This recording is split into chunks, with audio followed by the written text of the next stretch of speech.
Bueno, buenas tardes, queridos amigos, los que estáis en el otro lado de la pantalla y los que estáis aquí presentes. Gracias por venir a otro evento de la Comisión 4.0, pues que desde el colegio tratamos de promocionar todo lo que es la tecnología y que nuestros compañeros y los que no son nuestros compañeros pues también participen. ¿De acuerdo? Y bueno, yo creo que vamos superando el nivel y ya vamos trayendo a gente famosa dentro del mundo de las criptomonedas, ¿no? Hoy vamos a hablar de Bitcoin y vamos a hablar de minería, que es, ¿no? Y bueno, voy a pasar a presentaros a los que realmente saben de esto, porque yo la verdad es que sigo leyendo e informándome, pero los que saben son los que están aquí, ¿no?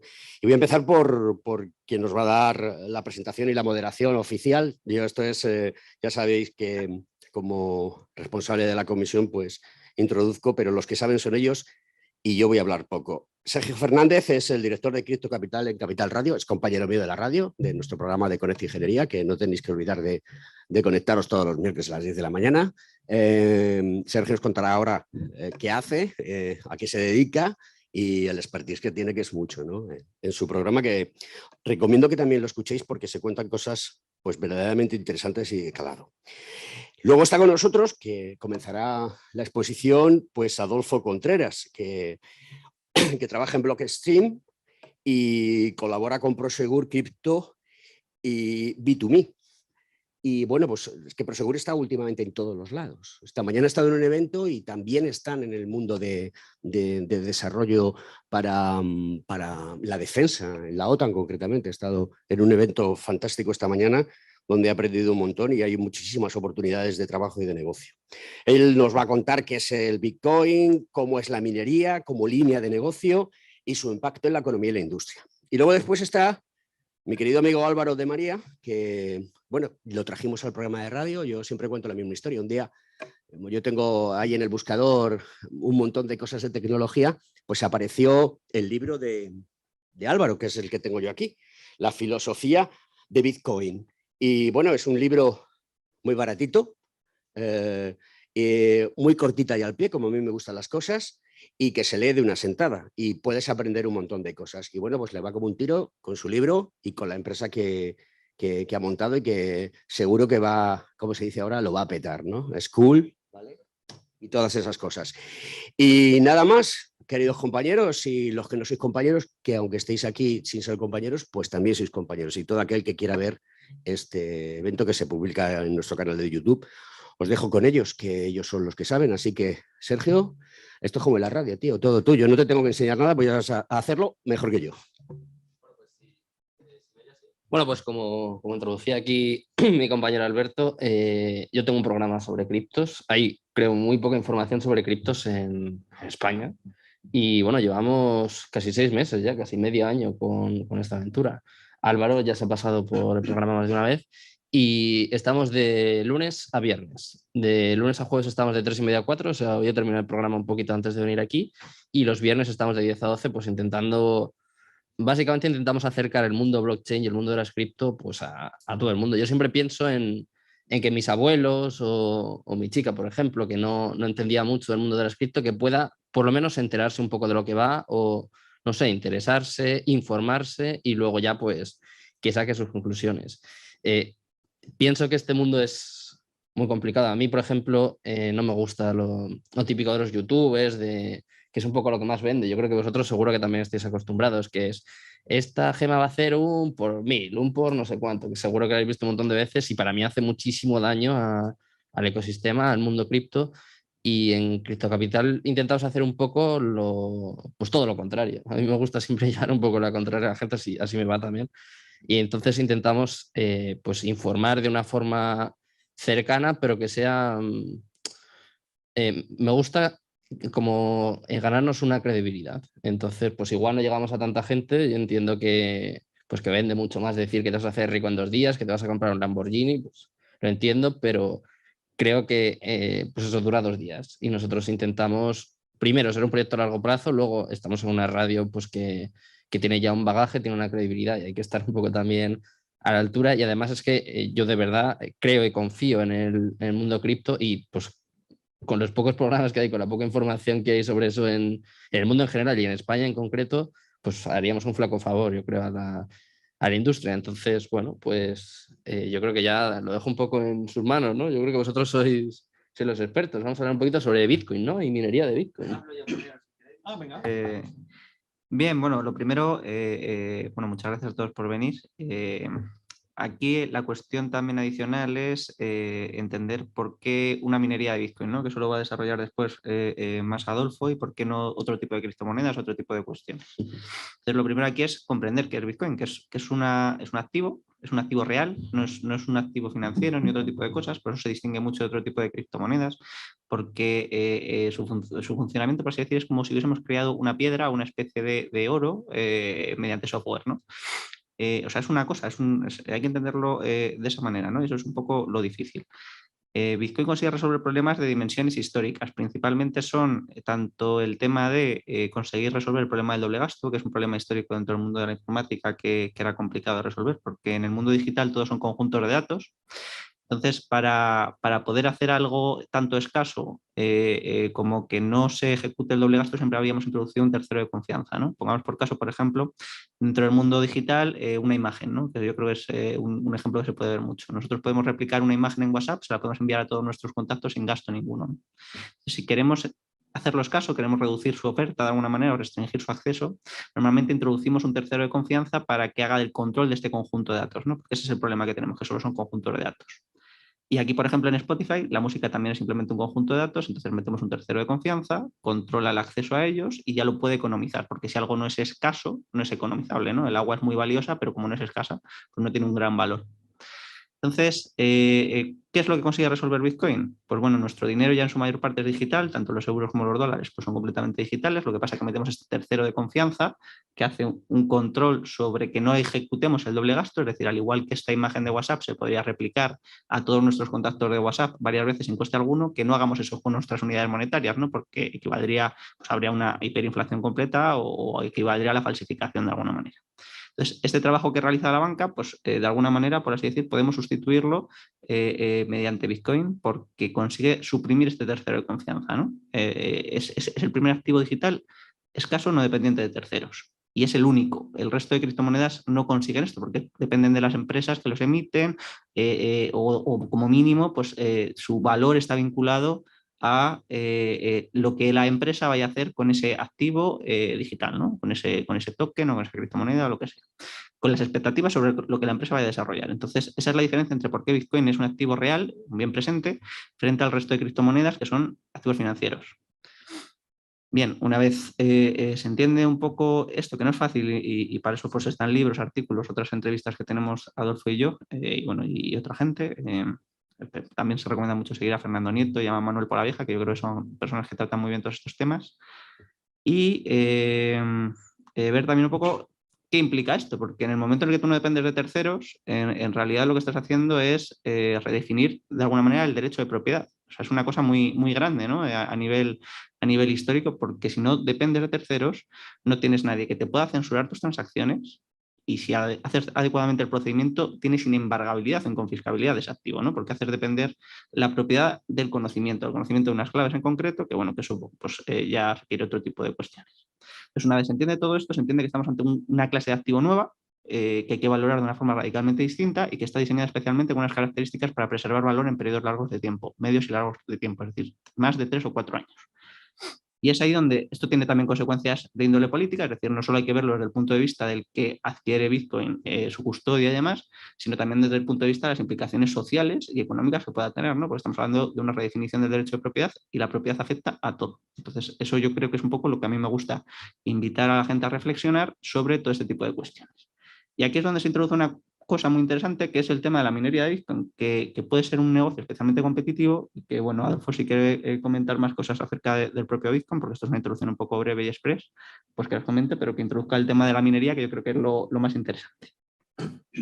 Vale. Bien. Bueno, yo había metido un par de slides para Bitcoin, ¿no?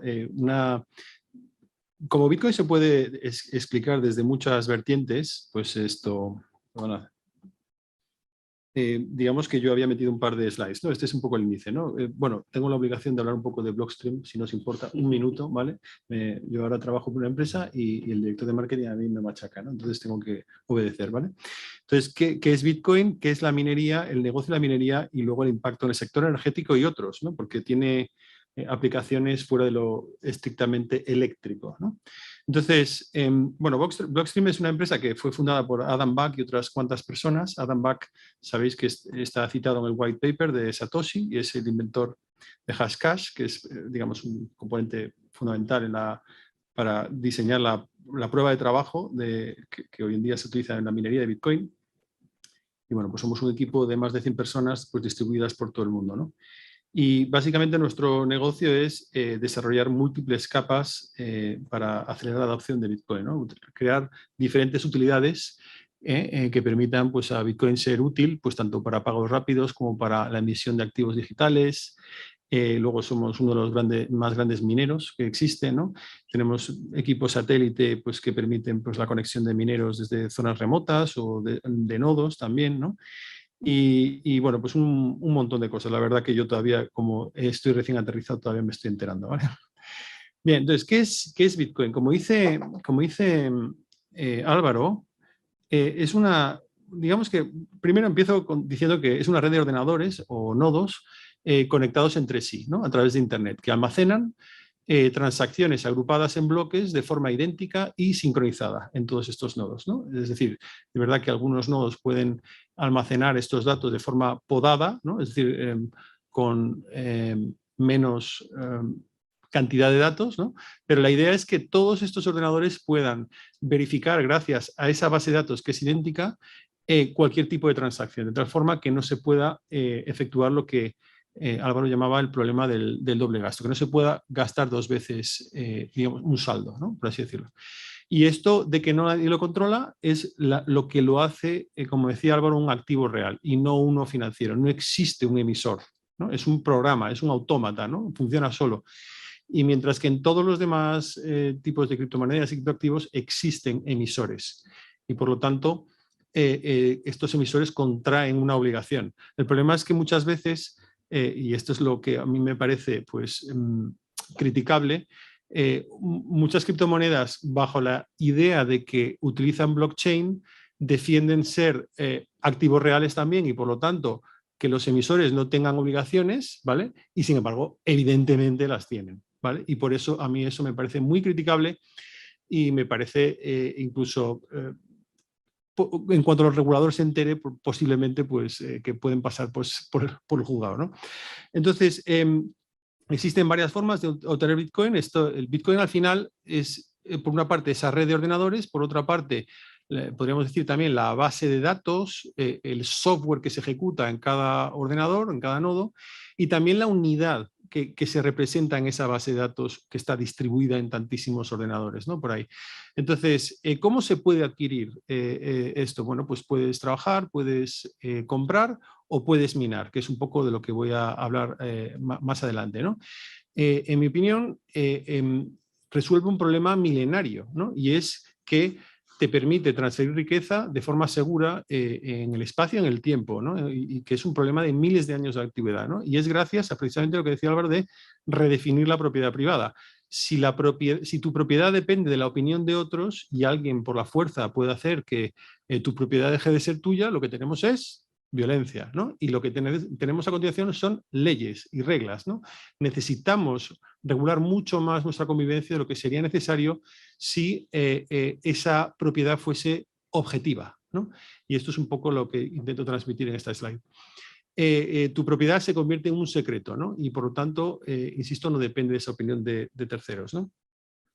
Entonces, los medios de intercambio que empleamos para transferir esa riqueza en el espacio y en el tiempo son los que tendemos a atesorar. Es decir, ¿por qué? Porque tienen un coste de custodia muy bajo, ¿no? En primer lugar, porque tienen una mínima inflación. Y esto significa que cuando tienes una mínima inflación, significa que es más barato custodiarlo tú mismo que sencillamente ponerte tú a intentar encontrarlo en la naturaleza, descubrirlo o fabricarlo, ¿no? Es decir, digamos que, por ejemplo, ¿qué nos ha permitido Internet ahora, ¿no? Y los móviles? Nos han permitido bajar digamos, enormemente el acceso, por ejemplo, a coches, ¿no? Entonces ahora en Madrid, ¿qué haces? Pues vas con una aplicación móvil y llegas a la conclusión de que acceder a tu coche es más barato que atesorar el coche, porque el coche tiene un enorme coste de mantenimiento, ¿no? Tiene un enorme coste de almacenamiento, ¿verdad? Digamos que se estropea, necesita un seguro, necesita, bueno, todos los impuestos, etcétera, etcétera, ¿no? También necesita, o sea, también tendemos a atesorar cosas que se deterioren lo mínimo. No tiene sentido, por ejemplo, atesorar comida, ¿no? ¿Por qué? Pues porque dentro de una semana a lo mejor está caducada, ¿no? O podrida, digamos, ¿no? Y del mismo modo, el mínimo de riesgo de contrapartida, es decir, si es un activo financiero, como decía antes, existe un coste que es el que tiene el que tu contraparte en la emisión de ese activo financiero no cumpla sus obligaciones. Y esto nuevamente requiere una enorme regulación, ¿no? En el sistema financiero vemos cómo pues, la bolsa, la emisión de activos financieros está enormemente regulada precisamente para que los emisores, las empresas que son titulares de esos, digamos, que han emitido esas acciones, tengan que pasar pues, por auditorías, todo tipo de procedimientos, de reporting, etcétera, etcétera, para que aquellos inversores que quieran invertir en ellas pues tengan determinadas garantías, ¿no? Esto lo que hace es hacer el sistema financiero enormemente grande, ¿no? Enormemente costoso, lento, regulado, ¿no? Y que cada vez sea más difícil pues, lanzar según qué cosas, ¿no? Entonces, a mí siempre me gusta hablar en alguna ocasión de Nick Szabo, porque para mí es un poco el referente en todo esto, y él explica en sus artículos que nuestros ancestros se tomaban tan en serio el transporte y almacenamiento de valor, ¿no? Y para hacerlo pues, transportable, durable, divisible, etcétera, etcétera, que desde hace decenas de miles de años se han dedicado a hacer lo que aparece en esta slide, ¿no? Es decir, artículos que son fáciles de custodiar porque te los cuelgas directamente, ¿no? La joyería, el origen de la joyería es exactamente este, ¿no? Y no ese símbolo de estatus que mucha gente dice, ¿no? Es decir, en realidad era la forma de hacer barata la custodia y el transporte en el espacio y en el tiempo de riqueza, ¿no? De lo que nuestros ancestros consideraban riqueza, ¿no? Y siempre se cumple lo mismo, ¿no? Pues difícil de encontrar en la zona en la que estuviesen, que fuese pues ese mínimo deterioro a lo largo del tiempo, y pues, todas esas propiedades que he mencionado antes, ¿no? Entonces, como os decía, existen tres formas de acceder a Bitcoin, ¿no? Y una de ellas es la minería, ¿no? Entonces voy a...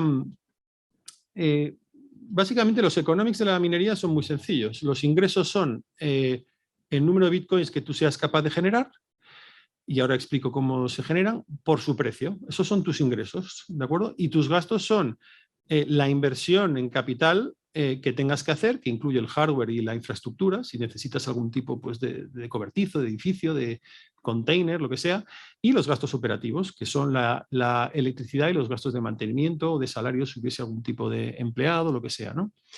Entonces, ¿cómo se generan los bitcoins? Los bitcoins se generan porque esas transacciones que yo he dicho que se agrupan en un tiempo de más o menos medio de cada 10 minutos, cada vez que se genera ese bloque, la primera transacción es la que se llama Coinbase, que es de acuñamiento, y es una transacción que no tiene origen en ningún saldo, se genera desde la nada, y por lo tanto es una emisión de nuevos bitcoins, ¿no? Entonces eso es lo que se va generando en esta curva que veis aquí azul, ¿de acuerdo? De tal forma que en los 210.000 primeros bloques se iban generando pues 50 bitcoins cada más o menos 10 minutos, es decir, cada bloque. Después pasamos a 25, después 12,5 y ahora estamos en 6,25, ¿no? Y ese es el modelo de negocio de la minería. La minería no es más que, y ahora explicaré ya también pues, el tema del hash y todo esto, un proceso computacional muy intensivo en consumo eléctrico, que tiene esos ingresos y que tiene esos gastos, ¿no? Entonces, por lo tanto, a mí me gusta decir que la minería en realidad es un negocio de trading, ¿no? Tú haces una inversión, ¿no? En CAPEX y en OPEX y de repente pues tienes un retorno, ¿no? Y entonces esa diferencia es básicamente pues tu negocio, ¿no? Entonces, dependiendo de la diferencia entre el precio de Bitcoin en un momento dado y lo que se llama la cantidad de mineros que estén digamos, tratando de conseguir bitcoins, pues es lo que determina un poco tu rentabilidad. Entonces, yo voy a compartir ahora brevemente una web que a mí me encanta, ¿vale? que explica esto fenomenalmente bien.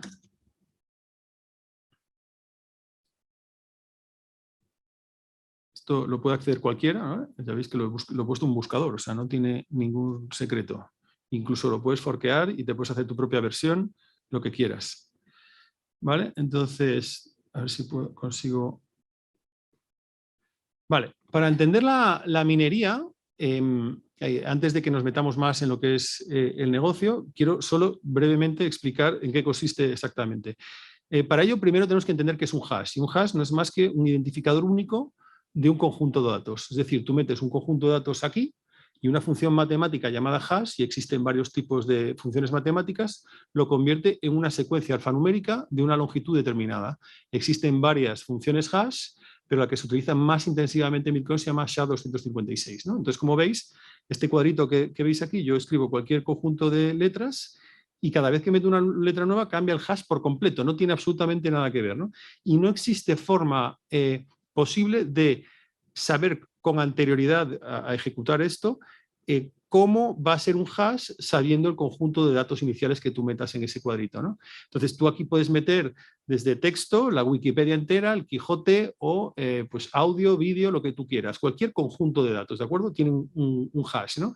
¿Y esto para qué sirve? Pues sobre todo para comprobar la integridad de la información, es decir, para comprobar que la información que tú, si yo por ejemplo quiero asegurarme de que Álvaro me ha enviado un fichero y no ha habido ningún tipo de manipulación en medio, pues yo le pediré el hash por una parte, el fichero por otra, y luego comprobaré que el hash es efectivamente el que él me dio. Y con eso tendré certeza de que el fichero es exactamente el que salió de las manos de Álvaro, ¿no? Esto es pues muy frecuente a la hora de hacer comprobaciones de información, pues cuando te estás descargando de internet, etcétera, etcétera, ¿no? Entonces, ¿un bloque qué es? Pues un bloque no es más que un hash de un conjunto de datos también, pero además le añadimos un número de bloque y una cosa que llamamos nonce, ¿no? Que significa number ones, es decir, un número que es empleado una sola vez, ¿vale?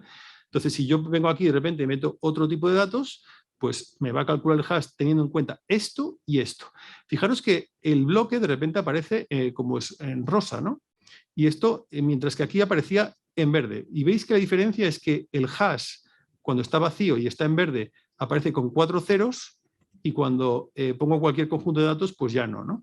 Entonces, esto es lo que consideramos, en este ejemplo, un bloque válido. Un bloque válido es aquel cuyo hash empiece por 4 ceros. Sin embargo, en la red de Bitcoin, este objetivo para ser un bloque válido va cambiando cada 2 semanas aproximadamente, cada 2016 bloques, ¿no? De tal forma que ahora mismo, si no recuerdo mal, el hash actual debe estar en 19 o 20 ceros, una cosa así, ¿no? Entonces el esfuerzo para, ahora explicaré en qué consiste el esfuerzo para encontrar un bloque en la actualidad es enorme, ¿no? ¿Por qué? Porque si yo quiero encontrar un número para el cual este bloque sea válido, yo tengo que empezar aquí con un 1, ¿verdad?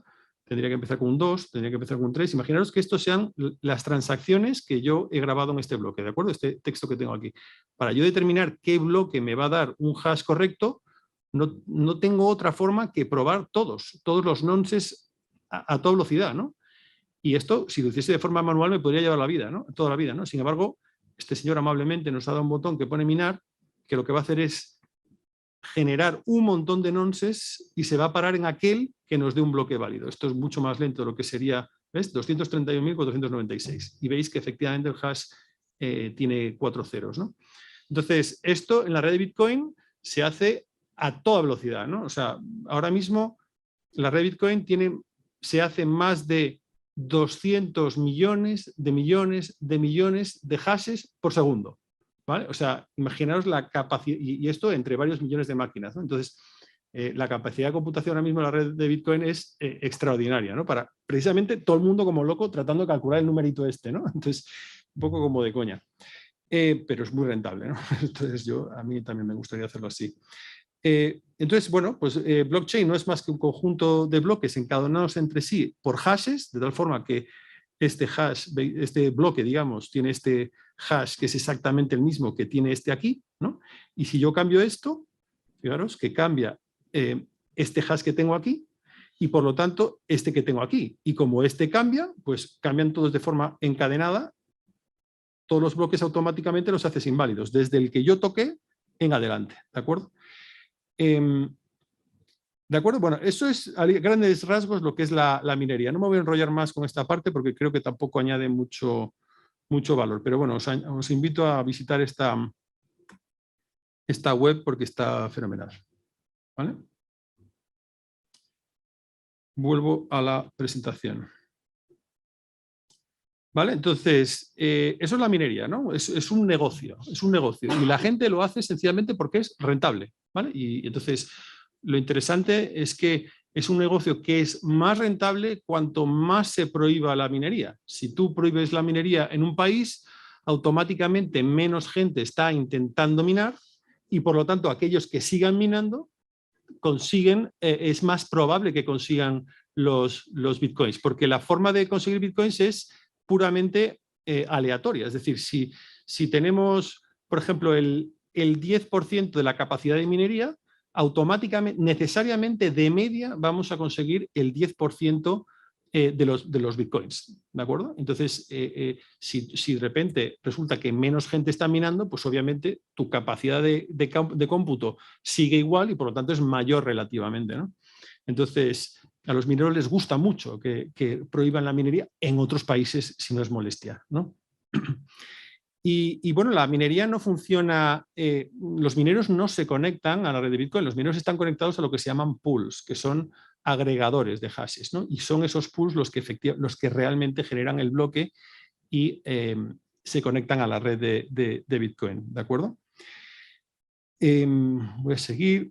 Bien, la ubicación además de la minería es irrelevante. Esto es una cosa muy interesante porque estas máquinas que os he dicho que hay seguramente en el entorno de los 3 billones de máquinas en estos mismos instantes minando, consumen una enorme cantidad de electricidad, ¿no? Por ejemplo, las últimas máquinas consumen del entorno de 3,25 kilovatios y esto es poco menos que una casa media en España, ¿no? Entonces, y además funcionan 24/7, ¿no? Entonces, con ese gigantesco consumo energético, al no necesitar el transporte de la electricidad, porque digamos que son las máquinas las que se pueden ir allí donde está la electricidad, no la electricidad tener que traerla allí donde la necesitemos consumir, ¿no? Con la red eléctrica o con gasoductos o lo que sea, ¿no? Entonces, dado que es irrelevante, pues tú puedes conectarte vía satélite y ponerte a minar en mitad de la estepa donde te dé la realísima gana con tal de que haya una fuente de generación suficientemente fiable que sea capaz de alimentar tus equipos lo más parecido a 24 horas al día, ¿no? Entonces, digamos que a mí esto también me gusta explicarlo. La alimentación con el tema energético nunca ha sido de la cantidad de energía disponible, sino de nuestra capacidad para transportarla, ¿no? y almacenarla de forma económica, ¿no? Entonces, la minería básicamente lo que hace es destapar un montón de fuentes de generación que están por ahí que no es económicamente viable aprovechar. Ahora, por ejemplo, hace poco me enteré de que en Rusia los únicos pozos de petróleo que eran aprovechables están en la parte occidental del país, es decir, en la parte más europea. En Asia es verdad que existe un montón de petróleo y de gas en Rusia, pero está tan lejos de cualquier tipo de gasoducto u oleoducto que es carísimo ponerlo en el mercado, ¿no? Entonces, realmente las reservas igualmente con las que están en el norte de Rusia, ¿no? Que es en Murmansk y toda esa zona. Entonces, toda esa gigantesca cantidad de energía no se puede aprovechar hoy en día comercialmente, salvo si te dedicas a minar con ella, ¿no? Entonces, para que os hagáis una idea, una serie de datos, 150.000 millones de metros cúbicos al año se queman de gas natural, se queman. ¿Por qué? Porque surgen como subproducto en explotaciones petrolíferas y de otra índole y no se pueden transportar de forma rentable allí donde se podría consumir, ¿no? Y por lo tanto, lo que hacen son esas chimeneas que veis muchas veces, ¿verdad?, en las que sale el gas y se quema. ¿Por qué? Pues porque si no lo quemas, sale metano, y el metano es muchísimo peor que el CO2, ¿no? Entonces, todo eso es energía que se está desaprovechando constantemente, ¿no? Y daría para alimentar la red de Bitcoin varias veces, ¿no?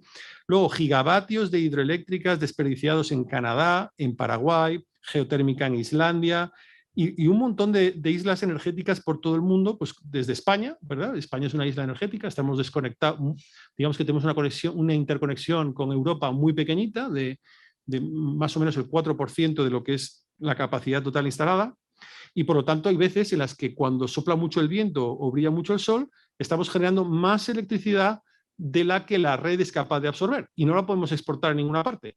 Con lo cual, eso es electricidad que se desperdicia, ¿no? Y esa es la que le gusta a Bitcoin. A Bitcoin le gusta la electricidad que se desperdicia, ¿no? Porque es la más barata, ¿no? Es la que no tiene competidor, ¿no? No hay un señor que va a encender la luz y que va a decir, no, yo estoy dispuesto a pagar más que la red de Bitcoin. No. Como no lo hay, pues Bitcoin está encantado, los mineros están encantados de hacerlo, ¿no? Y luego, pues, hay islas energéticas pues, en Patagonia, en el Reino Unido, porque es una isla de verdad, ¿verdad? En Texas Occidental, y en fin, un montón de sitios, ¿no? El negocio de la minería, además, digamos que hoy en día estamos acostumbrados a verlo a gran escala. ¿Por qué? Pues porque los grandes mineros tienen acceso a equipos más baratos y sobre todo tienen el suministro más garantizado y luego además son capaces pues, de crear operaciones que gracias a tener cierta escala pues, pueden ser más económicas, ¿no? Entonces, bueno, yo creo que en los tiempos actuales la minería de Bitcoin tiene sobre todo sentido para grandes mineros. Ahora, ¿qué es muy bueno? Pues que se estén experimentando mucha gente con formas de minar en casa. ¿Por qué? Porque si se fuese a prohibir de forma, en algún sitio, que lo dudo, de forma empresarial y a gran escala, pues automáticamente eso, como decía antes, se hará enormemente rentable la minería a muy pequeña escala y por lo tanto pues seguirá funcionando Bitcoin sin problemas, ¿no?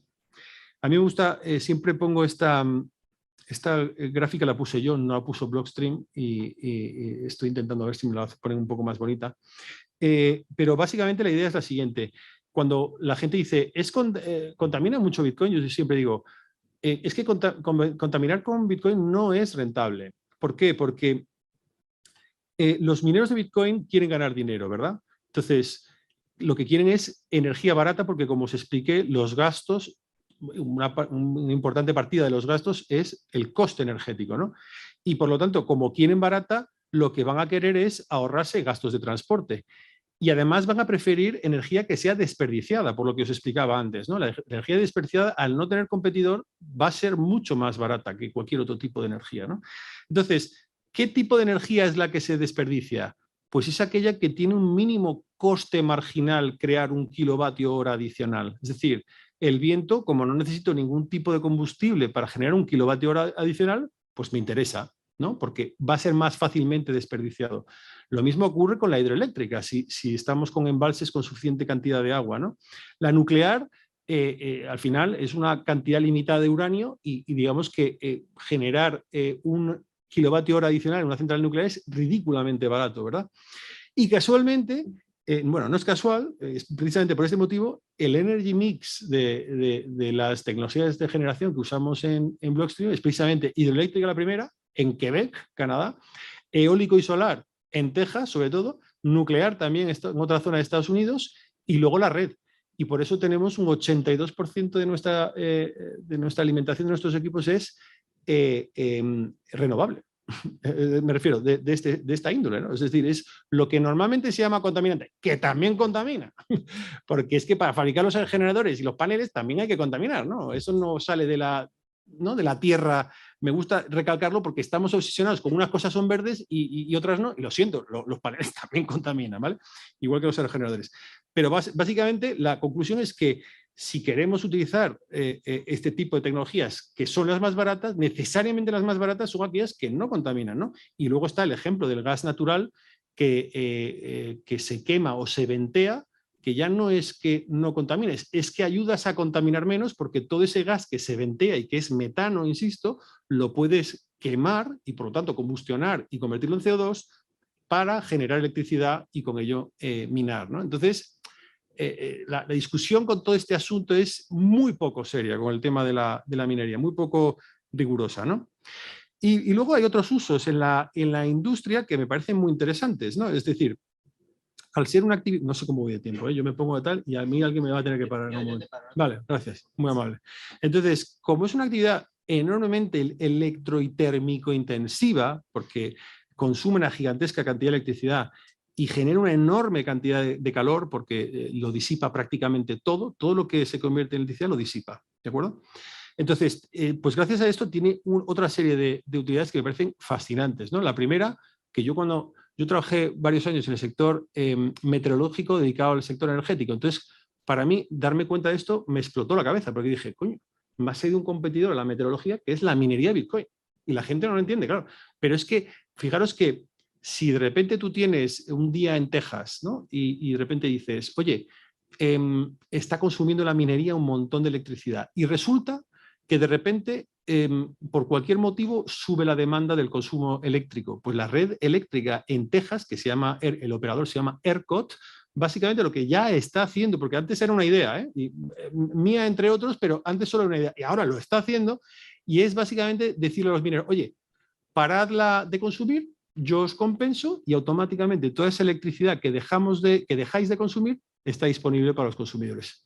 Bueno, pues esto es exacta la mejor manera que existe para integrar las renovables en la red, porque una tecnología que es tan enormemente variable, tú necesitas tener mecanismos como estos para regular oferta y demanda, ¿no? Y un consumidor electrointensivo como la minería, pues lo permite. Además, permite arrancar los equipos y pararlos en pocos segundos. Es cierto que no es algo que se deba hacer constantemente, pero se puede hacer y se hace, ¿no?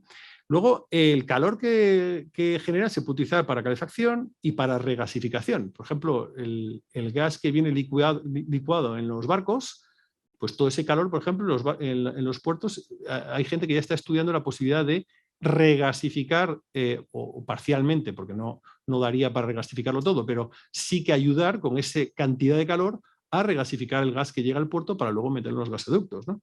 Luego, lo que os comentaba del problema del flaring y el venting, para que os hagáis una idea, el Banco Mundial tiene un programa que con miles de millones de dólares, por cierto, les escribí hace unos años diciendo, oye, si os ha aburrido hacer esto, ni caso. Pero digamos que es un problema que el Banco Mundial tiene un programa exclusivamente para solucionarlo, el problema del gas quemado y venteado. Hay países como Nigeria en los que hay accidentes cada 2 por 3, ¿no?, con este tema.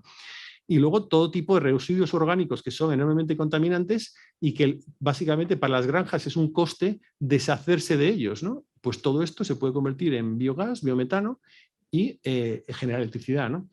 Y luego también pues un desarrollo que estamos haciendo pues ahora con Tesla y con una empresa que se llama Block, que es del dueño de Twitter, que es para tratar de minar con energía solar y baterías exclusivamente, ¿no? Entonces, bueno, esto es un proyecto piloto, pero estamos en ello, todavía no se ha arrancado, ya está en la instalación, pero me parece muy interesante porque con una generación híbrida eólico-fotovoltaica más baterías, pues sería perfectamente posible minar sin ningún tipo de conexión a la red, ¿no?, de respaldo, o sea que es muy interesante.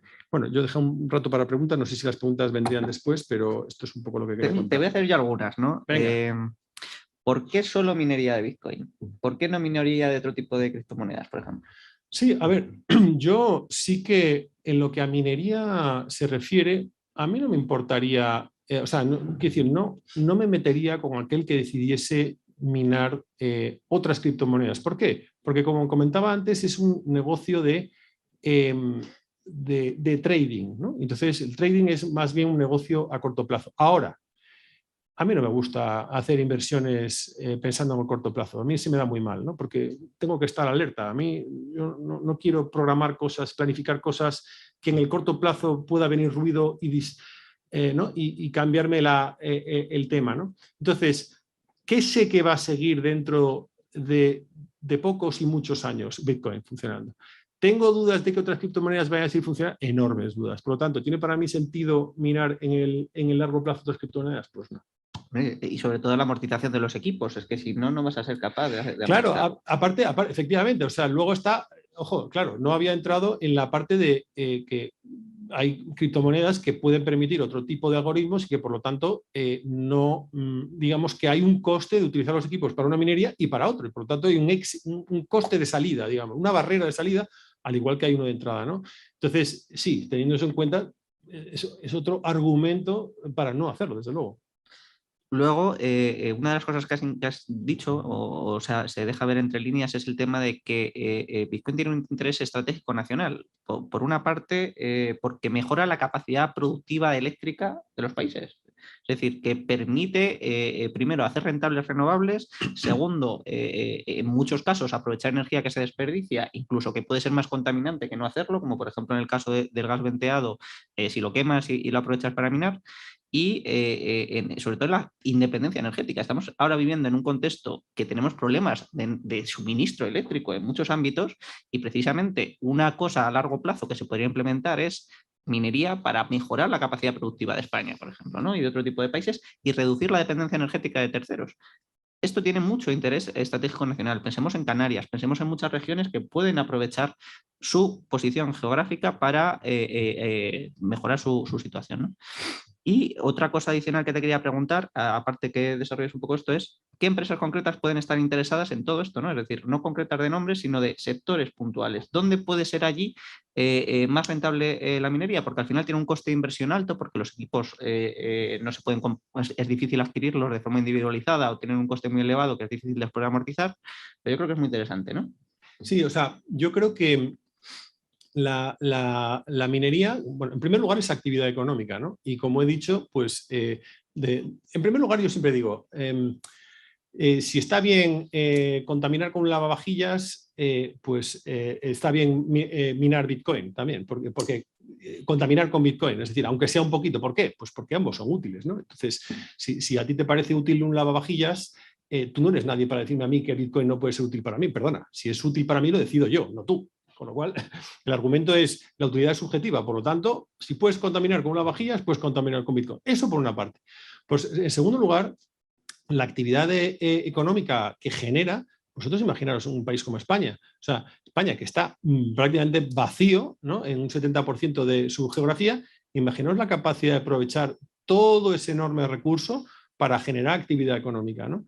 Y no hace falta construir grandes presas, que tampoco hay mucho espacio para eso, ¿no? Pero con la solar, la eólica, incluso yo soy partidario de llenar España de centrales nucleares, pero bueno, como me gusta llevar la contraria, pero incluso con nuclear podríamos permitirnos tener una importante sobrecapacidad, tener energía enormemente barata, y cuando fuese necesaria, porque hay un pico de demanda o falta de oferta, pues se paran y no pasa absolutamente nada. Ya se está haciendo en Texas y no hay ningún motivo para no hacerlo aquí, ¿no?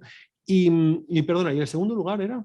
Sí. El tema de la estrategia nacional, porque al final, pues yo veo también que, bueno, no solo permite también amortizar los equipos, o sea, amortizar las infraestructuras que se construyan antes, porque en el caso de todo esto, pues te permitiría no solo ya sacar rentabilidad como vía de negocio, sino para determinadas plantas te puede permitir amortizar antes tu inversión de la propia planta, ¿no? Sobre todo en países que tengan mucha sobrecapacidad en origen. Pensemos hacer una central nuclear en un país africano, pues amortizas eso en 50 años y lo amortizas, ¿no? Pero con la minería de Bitcoin podría ser muy interesante para amortizarla mucho. Bueno, es que imagínate, por ejemplo, la central de Itaipú en Paraguay, que tiene 14 gigavatios, o sea, es un auténtico disparate, pues hay 5,5 gigavatios que están muertos de risa. O sea, claro, o sea, amortizar una central, una construcción de esa categoría, con solo los ingresos de un 60% de tu generación, pues es mucho más complicado que si aprovechas el 100% de la generación, ¿no? Y por eso pues ahora se han puesto las pilas y están lanzando incluso licitaciones para que se están comiendo básicamente todos los mineros americanos, ¿no? Entonces sí, existe un montón de infraestructuras energéticas que si no eres es lo que decía antes, que las puedes sobredimensionar sin necesidad de dar exactamente con la tecla de lo que va a necesitar el mercado, precisamente porque aunque las subdimensiones, aquello que seas capaz de generar en exceso, te lo puedes comer con minería de forma rentable, ¿no? Y entonces eso a mí me parece una pasada, la verdad. Y lo otro eran qué empresas o qué sectores concretos pueden ser más rentables, ¿no? Por ejemplo, pensemos en hidroeléctrica, geotérmica, creo que también podría ser bastante interesante. Sí, o sea, la geotérmica en España, hombre, está claro que Canarias pues es mucho más barato, me refiero a sacar el calor, que en otras zonas de la península, ¿no? Pero, por ejemplo, yo en Canarias, vamos, yo me pondría a minar como pues eso. O sea, yo en Canarias, en islas remotas, con esa ¿no? actividad geotérmica, dime. Vamos a tener actividad en Canarias, ¿eh? Me gusta. Te contactaré y te comentaré cosas de ese estilo, pero Sí. va a salir, ¿eh? Bueno, apareceré con un helicóptero y un container lleno de mineros, ¿eh? O sea, yo encantado. Yo creo que tiene todo el sentido del mundo. O sea, son zonas bueno, pues que sí, que viven del turismo, pero imaginaros, pues crear una actividad económica tremenda. De hecho, yo en Canarias se da una circunstancia y es que el operador de red no compensa a los generadores eólicos cuando generan más de lo que la red tolera. Con lo cual, ese 7-8% de generación que no son capaces de verter a la red, lo pierden. Es dinero literalmente perdido. Y por eso a mí el primer cliente que me salió antes de trabajar con Blockstream con este asunto fue en Canarias, un generador en Canarias. Dice, coño, yo es que de media al año 7% de mi generación se va al cuerno. Y yo es dinero que pierdo. Yo quiero ganar dinero con eso. ¿Qué puedo hacer? Pues mira, te la vas a comer con esto, esto y esto. Entonces, imaginemos con la geotérmica, efectivamente. Bueno, lo de la geotérmica. Estuve haciendo unos cálculos alguna vez, lo que pasa es que no los recuerdo, porque claro, no es lo mismo toda la capacidad que lo que sea económicamente viable, ¿no? Pero daría para alimentar mucho, mucho, mucho lo que hay en Canarias, ¿no? Y eso, pues me parece un proyecto que sería interesantísimo y a ver si, bueno, pues a ver si sale algo, efectivamente. Y bueno, otros sectores yo creo que lo más rentable suele ser hidroeléctrica en estos casos, ¿no? Sí, ¿te refieres a tipos de generación? Sí, sobre todo hidroeléctrica, la híbrido eólico solar, pues con baterías. A ver, las baterías, yo soy bastante escéptico porque llevo muchísimos años oyendo hablar de las baterías, de que van a permitir y tal. Pero bueno, parece que últimamente sí que quizás estén avanzando más de lo que yo pensaba. Mira, yo sigo siendo escéptico, pero en mi empresa estamos haciendo esta prueba y veremos si efectivamente las baterías dan de sí con la solar exclusivamente y si no, pues si se le puede añadir un poco de viento, ¿no? Entonces yo creo que sí, todo este tipo de energías que tengan ese mínimo coste marginal de generación son las idóneas y en ellas incluyo a las nucleares, sin duda. Y ya, bueno, si os parece, paso a comentar también alguna cosa ¿Me adicional. dejas que pregunte yo también? Sí, Me he subido aquí y no he dicho nada. Bueno, vamos a intentar poner los pies en la tierra porque es fascinante lo que estás contando, ¿no? Bueno, lo que estáis contando todo. Está Sergio como flipando en colores, pero como en un partido Nadal-Alcaraz. ¡Pa, pa, pa, pa! Y eso me mola, ¿no? Porque es que tiene cara de sorpresa y me agrada, ¿no? Porque el tema es muy interesante. Pero vamos a intentar poner un poquito los pies en la tierra, porque vosotros sabéis muchos, pero esto hay que trasladarlo al román padaledino para que el tipo de a pie sepa exactamente lo que es. Bueno, un día alguien, que no se sabe quién es, que es el señor Satoshi, ¿no? Pues decide escribir un paper. Todos sabemos, bueno, no todo el mundo sabe lo que es un paper. Un paper es un documento principalmente de carácter investigador que se utiliza mucho en las universidades y que, bueno, el que más escribe paper más pasta gana porque le pagan más, ¿no? Bueno, pues esto es así. Bien, pero esto se traslada al mundo real, ¿no? Entonces, claro, ¿cómo se traslada al mundo real? O sea, se juntan Adolfo y Álvaro y Sergio y dicen, vamos a hacer un hash. Y hacen un hash, ¿no? Y empiezan a convencer a sus colegas. Pa, pa, pa. Y todo el mundo empieza a hacer hash. Pero claro, llega un momento en el cual estamos con una criptomoneda que se llama Bitcoin, pero que tiene un enlace con el dinero fiat. Es decir, yo tengo algo aquí que le doy valor y alguien viene con dinero fiat, que es infinito, ¿vale? No se va a acabar nunca, y lo conexiona. Y entonces ya empiezan a aparecer inversores, pequeñitos, pero cada vez más la gente se va dando cuenta de que es una inversión, porque es un elemento, como decís al principio de la conversación, que es muy escaso y que tiene mucho valor. Esto es así, porque claro, hay una incredulidad en la sociedad sobre todo esto que despierta muchas dudas. Esto a mí no me interesa. Pero gente inteligente, o sea, no estoy hablando de gente que sean mediocres ni pelanas, no, no, no, gente inteligente, ¿no? Que dice, esto no va a funcionar nunca, porque el concepto de dinero fiat está ahí y es el que a ti te da confianza, porque el dinero fiat no existe, ¿vale? Es una situación de confianza, ¿vale? Te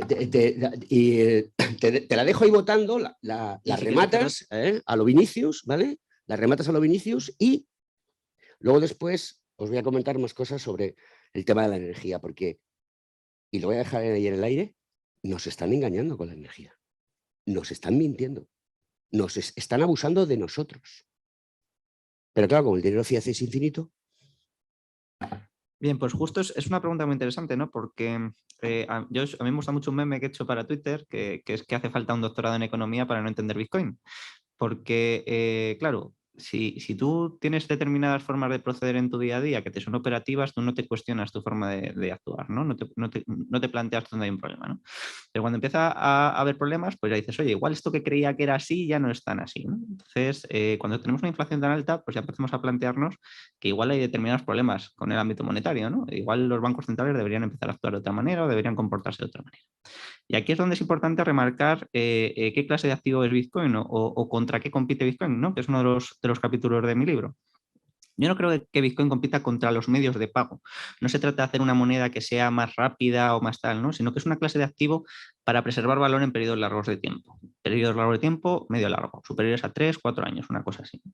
Entonces, la clase de activos con los que compite no sería tanto el dinero fiat como tal, ¿no? Es decir, euros, dólares y cosas de este estilo, sino activos más similares a oro, arte, deuda pública especialmente, acciones de empresas muy consolidadas, todo este tipo de activos que utilizamos históricamente, incluso bienes inmuebles, ¿no? Que utilizamos históricamente para preservar valor en periodos largos de tiempo, ¿no? Dado el contexto actual, donde tenemos una inflación muy alta, donde hay una posible crisis de deuda pública, donde hay una burbuja inmobiliaria considerable que habría que replantearse, ¿no? Porque hemos tenido muchas facilidades del crédito y en esto tengo también algún artículo en el Juan de Mariana hablando de Bitcoin, precisamente cómo compite con los activos, con los bienes inmuebles como vehículo de ahorro. Pues es ahí donde nos interesa ver qué es esto, ¿no? Y qué papel juega dentro de la economía, porque al final es una nueva clase de activo que va a haber que valorar y vamos a empezar a valorar a medida que la situación económica se vaya deteriorando, porque vamos a ver que es un activo que es nuestro, que nosotros tenemos una parte de la tarta que no se va a diluir, que es muy escaso, que tiene muy buenas cualidades económicas en muchos ámbitos, ¿no? Es divisible a diferencia de los bienes inmuebles. En el caso que necesitemos recurrir a nuestros ahorros, podemos obtener una fracción del mismo, ¿no? La gente que haya ahorrado en bienes inmuebles, cuando necesite tirar de sus ahorros por la inflación, va a tener que liquidar el bien entero. Eso es un problema, ¿no? Entonces, tiene una serie de cualidades realmente buenas que es la que nos permite, la que nos interesa atesorarlo. Porque si no tiene sentido atesorarlo, no se va a revalorizar, ¿no? Y por eso no tiene sentido meter en el mismo saco monedas o criptomonedas que sean útiles para medios de pago, porque si se utilizan para pagar, pues no vas a atesorarlo y si no lo atesoras no se va a revalorizar, ¿no? Y es ahí donde yo creo que la minería es una forma de obtener Bitcoin, que esto es importante porque al final los pagos se realizan en Bitcoin y además es sin KIC, es decir, es sin identificar, ¿no? Que tiene ventajas adicionales. Y bueno, yo creo que en todo esto pues es muy interesante ver esta perspectiva porque normalmente la retórica que se ha vendido es un poco que esto es como un medio de pago nuevo, digital y no sé qué. Y yo creo que va más por otra clase de activo, ¿no? Por una clase de activo para preservar valor en periodos largos de tiempo que compite con deuda pública, con oro, con bienes inmuebles, con otro tipo de activos, con todo aquello que utilizamos para ahorrar. No sé si Adolfo quiere añadir alguna cosa más. Sí, yo, vamos a ver, dices, es que claro, yo confío en el, ¿no? Me ha parecido entender que confías, por ejemplo, en el euro, ¿no? O porque tiene, digamos, ese respaldo legal o lo que sea, ¿no? No, no es que lo diga, es que es así. O sea, es decir, hay un algo que tú intercambias, que le hemos dado un valor, pero es un valor de confianza. Y eso está metido toda la humanidad. Pero digamos que el motivo es porque, al contrario que Bitcoin, es un activo financiero y existe un emisor que se llama Banco Central que tiene un activo, es decir, una serie de activos que se supone que respaldan su pasivo. Y su pasivo son los euros que son activos para nosotros en nuestro bolsillo, ¿no? Entonces, ¿qué ocurre? Que lo que está en el activo de ese Banco Central puede ser de una calidad estupenda, como ocurre, pues, por ejemplo, en Suiza, o auténtica basura, ¿no? Entonces, ¿qué determina la calidad de esos activos? Que suelen ser deuda corporativa, deuda pública. Digamos que la seguridad jurídica del país, ¿no? La confianza. La capacidad de cumplir contratos, efectivamente. Pero no significa que tú por defecto tengas que confiar en algo porque tenga un respaldo. No, porque si el respaldo es una mierda, no lo quepa nada, ¿vale? Entonces, eso es punto número uno. Pero punto número dos, existen activos reales en los que tú no tienes que confiar. Tú tienes que confiar en activos financieros que tienen un emisor que tiene una obligación contigo. Pero un activo real tú no tienes que confiar. Yo no tengo que confiar en una silla. Lo único que tengo que hacer es verificar que... es que no me he traído la otra camiseta que se llama Don't Trust Verify, ¿vale? Pero me hubiera estado muy bien. Digamos que tú tenías que verificar que las propiedades de ese activo real que tú quieres usar son las que tú esperas. Entonces, tú con Bitcoin, ¿qué dos formas tienes de hacerlo? Pues una es chequeando todo el código, que es código abierto, y estudiándotelo, y para eso tienes que ser ciertamente un poco hacha, o opción 2, que es la que opta la mayoría, dejar que los años vayan demostrando si efectivamente esto cumple lo que se supone que tiene que cumplir, que es preservar valor en suficientemente largos periodos de tiempo, ¿no? Y esto yo creo que lo está probando sistemáticamente, con una volatilidad bestial, totalmente. Pero es que, claro, resulta hilarante cuando en los medios se dice el fin de Bitcoin de 60.000 a 30.000 dólares, y hace 2 años en 4.000 dólares. No, claro, es que la gente esta que compró en el 2011, es que se escacharra. O sea, dice, pero esta gente es que de verdad vive en otro planeta, ¿no?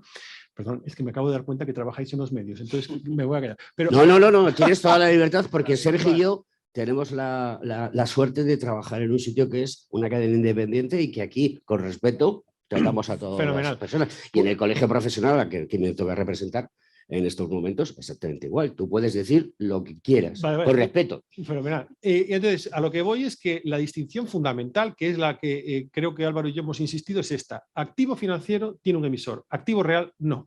Tú tienes 2 formas de preservar valor en el tiempo. Una es con activos que generen retornos, ¿de acuerdo? Y que te hagan compensar el deterioro que tiene con el paso del tiempo las cosas, ¿no? Por ejemplo, pues la deuda pública te da unos cupones, las acciones te dan unos dividendos, digamos, los pisos te dan unos alquileres, ¿no? Tienes esa opción, o la otra opción, que es activos que se deterioren lo mínimo con el valor en el tiempo. Y esos activos históricamente han sido el oro, y ahora tenemos pues Bitcoin, que tiene un coste de mantenimiento, de inflación, etcétera, etcétera, todavía inferior al del oro. Sergio, adelante. Yo añadiré una mini cuestión, perdona, sobre el oro, porque Bitcoin es muy superior al oro cualitativamente. Primero, es más fácil de dividir, más fácil de verificar, más fácil de enviar, más fácil de custodiar, más barato en todos estos aspectos. No dependes de un tercero para que te diga si el oro es bueno o te lo han manipulado. Es decir, tiene una serie de cualidades y de ventajas frente al oro enormes. Pensemos en lo que cuesta custodiar 1.000 millones de euros en oro. Es una salvajada. Enviarlo de una punta de otro planeta ya ni hablamos, ¿no? La seguridad que tienes que tener, etc, etc. Con esto te da igual un euro que 100.000 millones de euros. Es una pasada y es una revolución en la historia de unas dimensiones salvajes, porque te permite preservar valor, unos costes mínimos de preservación y unos riesgos bajos, pero sí que hay que tenerlos en cuenta y hay que formarse en eso. Bueno, pues yo voy a aprovechar para hacer un poco de polimalo, porque luego se habla siempre de la criptosecta, ¿no? De que parece que queremos castrar a la gente para que entre en Bitcoin, así que yo voy a hacer preguntas un poco jodidas, o por lo menos voy a sacar un poco la parte mala, porque decías, Álvaro, que Bitcoin no depende de nada, ¿no? Pero sin embargo sí que se ve una correlación con la bolsa, con las tecnológicas, que dices tú que de alguna forma compite, una correlación quizás que cada vez es mayor y que al final también tiene una incidencia en su precio, ¿no? Y aparte de eso, yo también creo que tiene cierta dependencia, cierta correlación con otras criptomonedas. Se ha podido ver, por ejemplo, con el desplome de Terra, que al final afecta la credibilidad del mundo cripto y, por tanto, afecta a Bitcoin.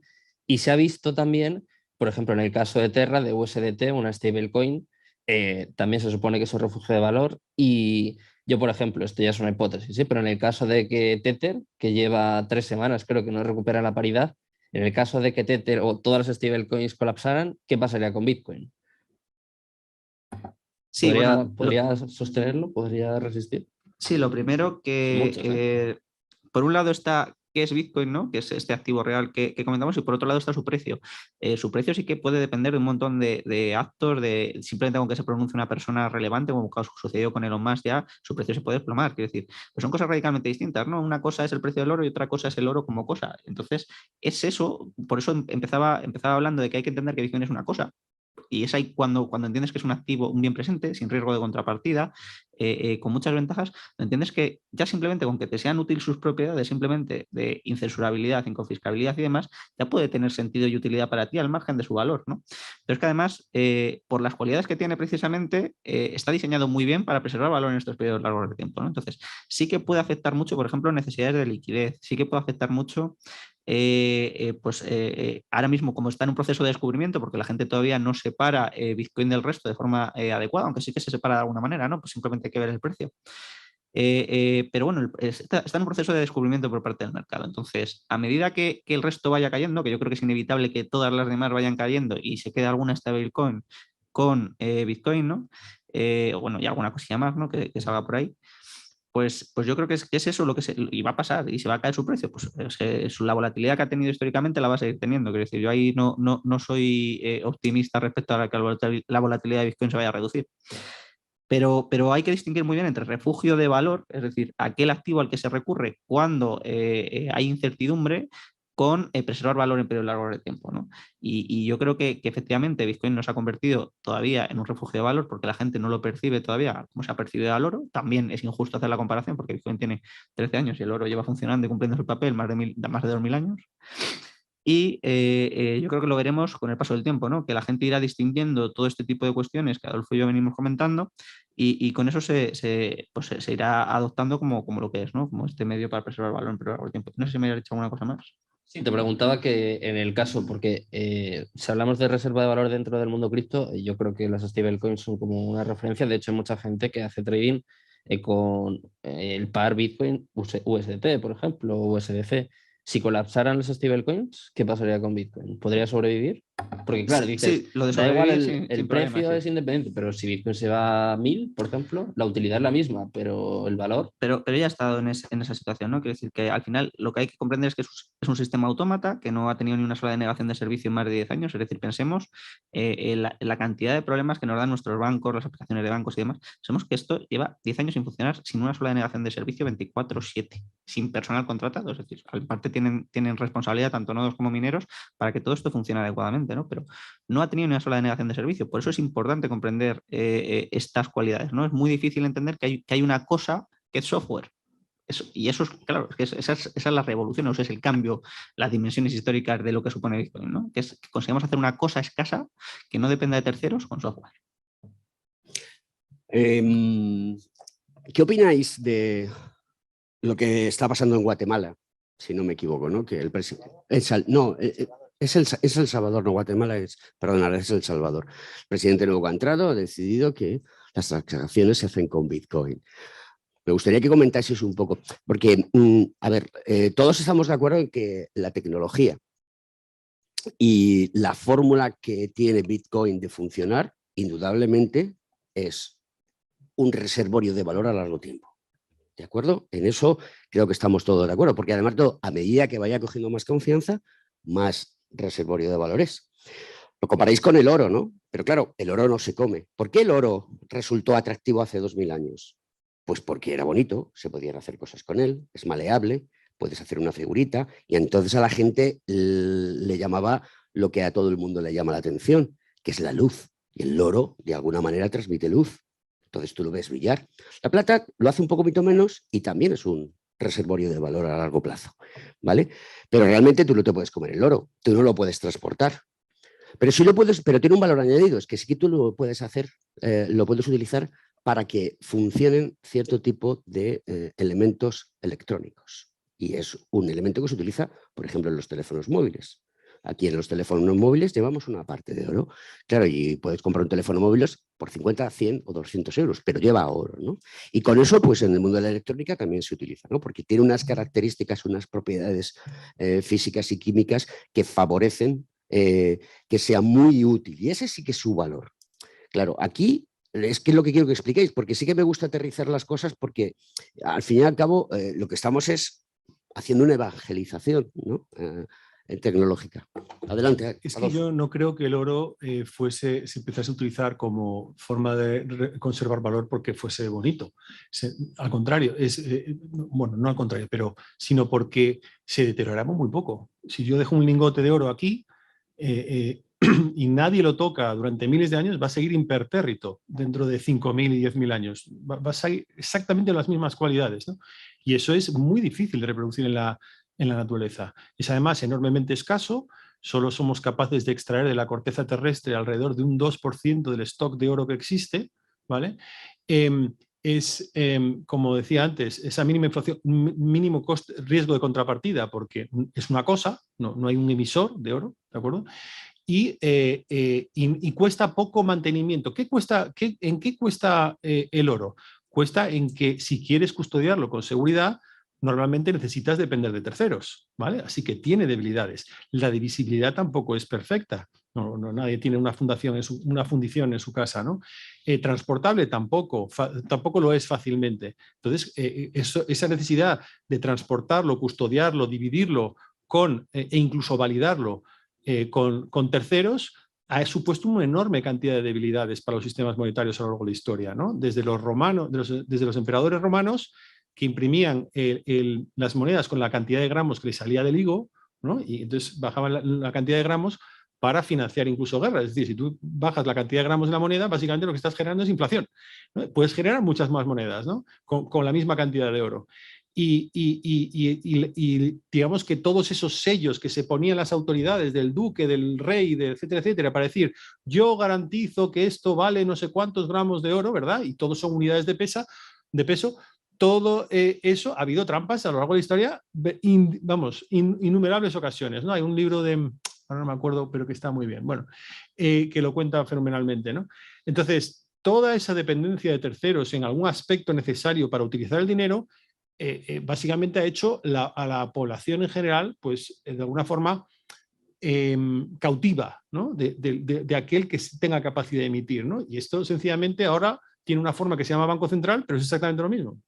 Estamos vendidos, ¿no? Estamos vendidos. Entonces, yo insisto, y las otras utilidades del oro, a mí sí que me parecen interesantes desde el punto de vista monetario, porque aunque suponen un porcentaje del valor del oro infinitesimal comparado con el valor que tiene por ser una buena reserva de valor, sí que es interesante porque si en algún momento esas propiedades monetarias, digamos, fuesen menos interesantes por el motivo que fuese, digamos que esa otra utilidad se haría más atractiva, ¿no? Bajaría el precio de la utilidad monetaria y aumentaría el precio de las otras utilidades. Y eso podría dotar de cierta estabilidad al oro, ¿no?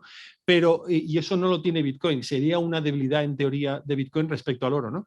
Pero vamos, con tal de que la gente entienda que Bitcoin es para largos periodos de tiempo, yo no veo el problema. Ahora, relacionado esto con lo del Salvador que preguntabas, claro, yo lo de Salvador, a mí hay una cosa que me parece muy interesante y muy atractiva y otra que no me parece en absoluto interesante.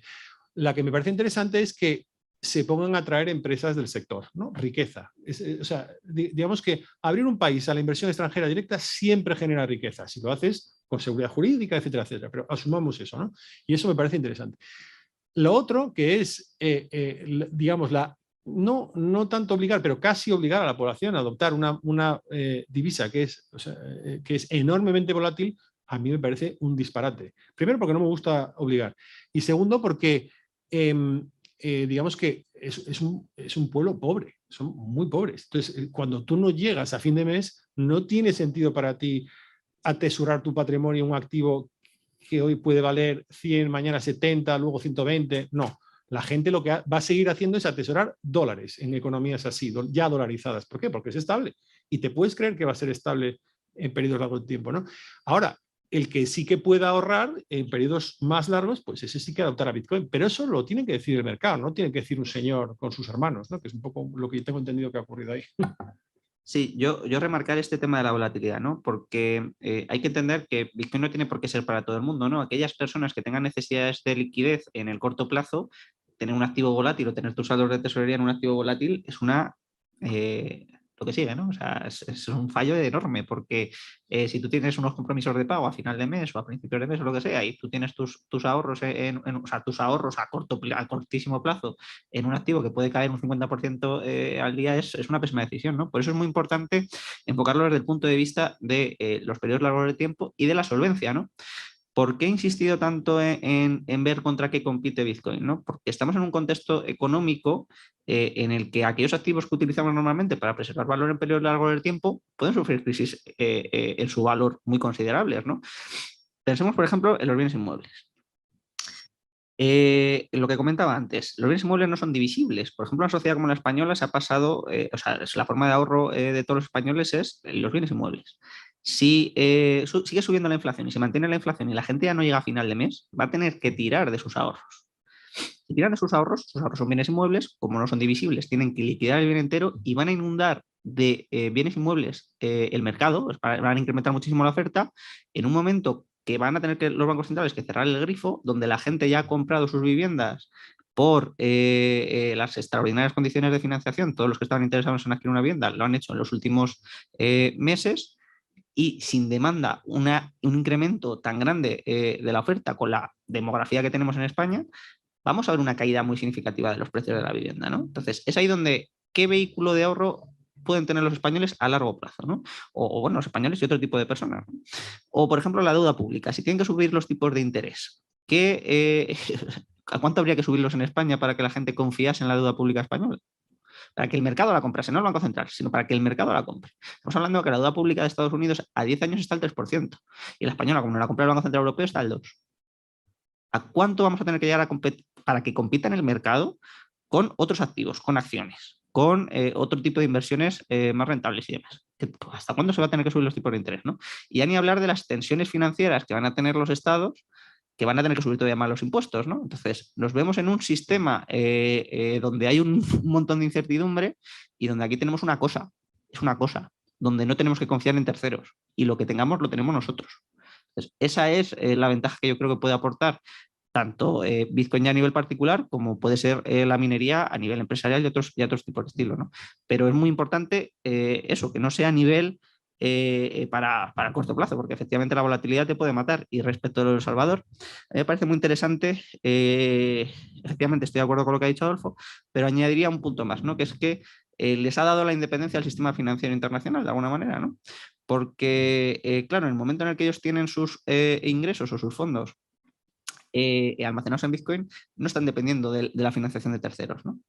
Entonces, por ejemplo, pues, el Fondo Monetario Internacional y le sugirió a Bukele que retirase todas las medidas que había adoptado Bitcoin, y subió un meme diciéndole, sí, paso de ti, ¿sabes? Olímpicamente. Entonces, esta es la independencia que les da a los estados también, a los individuos, respecto de terceros. Es que tener una cosa te da esa independencia, te da ese poder de negociación. Y esto hay que sumarlo a que, por ejemplo, lo de Rusia, pues si te embargan las cuentas en el extranjero, ahora ¿en qué se van a plantear tener los estados sus reservas que puedan tener, ¿no? Pues en un activo que es líquido, que es global, que es incensurable y que es inconfiscable si realizas adecuadamente todos los procedimientos, ¿no? Entonces, yo creo que es muy interesante ahí ver las consecuencias geopolíticas que puede tener también Bitcoin, ¿no? Porque al final, si dejan de demandar dólares porque se ha utilizado como un arma política, pues van a tener que comprar otra cosa, y no hay muchas cosas en el mercado ahora mismo que comprar con una liquidez alta, sin censura y aceptado en todo el mundo, ¿no? Entonces, simplemente eso. Yo remato esto. No sé si alguien quiere hacer alguna pregunta, que es libre de hacerlo ahora. No sé, Fernando, si hay alguna pregunta en YouTube. En YouTube, si hay alguna pregunta. La cuestión es la siguiente. Yo tengo relación con las personas de Ucrania, ¿de acuerdo? Y bueno, pues una de ellas me contaba un día, no hace muchos días, cuando empezó la guerra, que la casa que habían comprado había desaparecido, porque claro, ese valor en del que estamos hablando, pues ya no existe. Solamente les queda una cosa, que es el papel del registro de la propiedad. Pero claro, ese papel que tú tienes del registro de la propiedad, si ha desaparecido el registro de la propiedad en Q, ya no vale nada.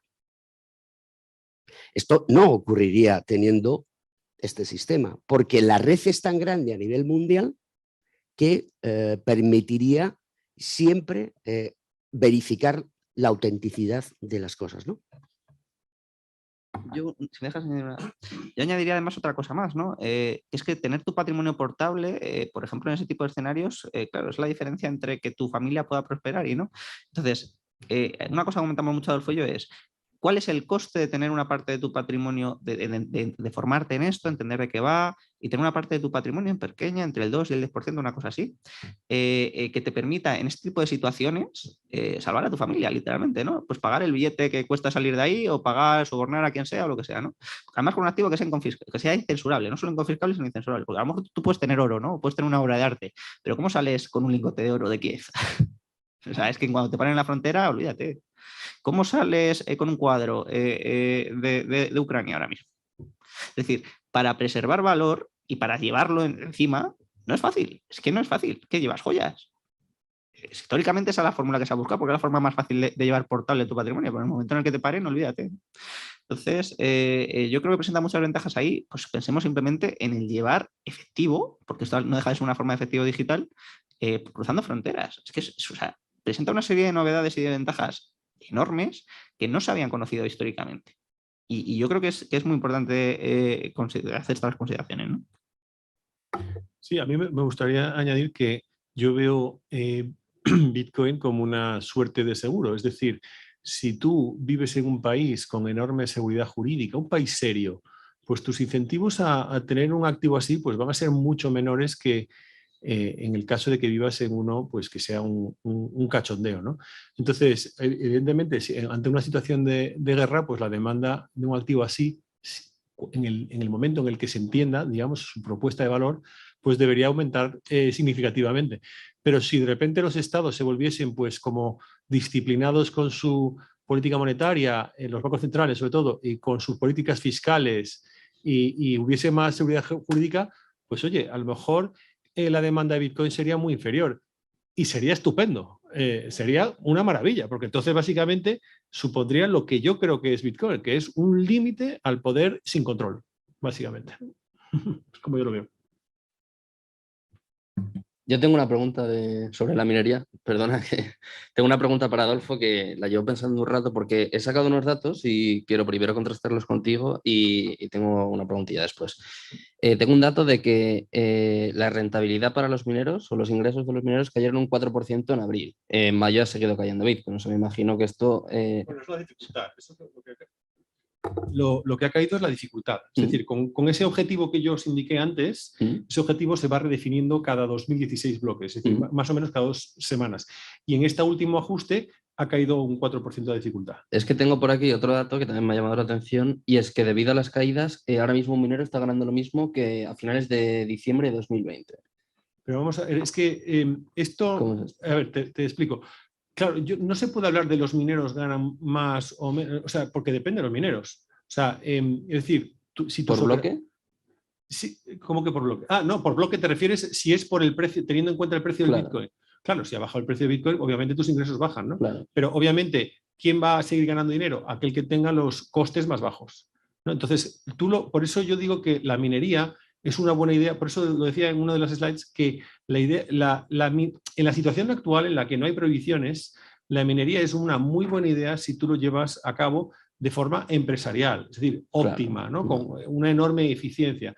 ¿Por qué? Porque si tú lo llevas a cabo de forma pues, más de andar por casa, claro, vas a estar enormemente expuesto a esta volatilidad, ¿no? Entonces, en el momento en el que baje, digamos que tus costes van a estar por encima de tus ingresos y por lo tanto pues vas a perder pasta. Y en algún momento puede dejar de ser rentable incluso para las grandes empresas, porque ahora estamos en la mitad del próximo halving, ¿no? Tú lo has contado que cada vez se va reduciendo la recompensa, se reduce la mitad. Puede que haya un momento, no sé si en el siguiente, puede haber un momento en el que incluso para las empresas no sea rentable minar Bitcoin. El único riesgo que existe es que Bitcoin se vaya a cero porque la gente deja de tener demanda, o B, que no existan suficientes transacciones en los bloques que tengan que competir para entrar en el bloque y que por lo tanto paguen las comisiones suficientes.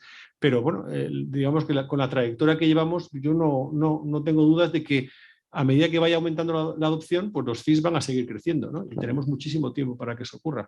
Entonces no me parece un riesgo. Vale.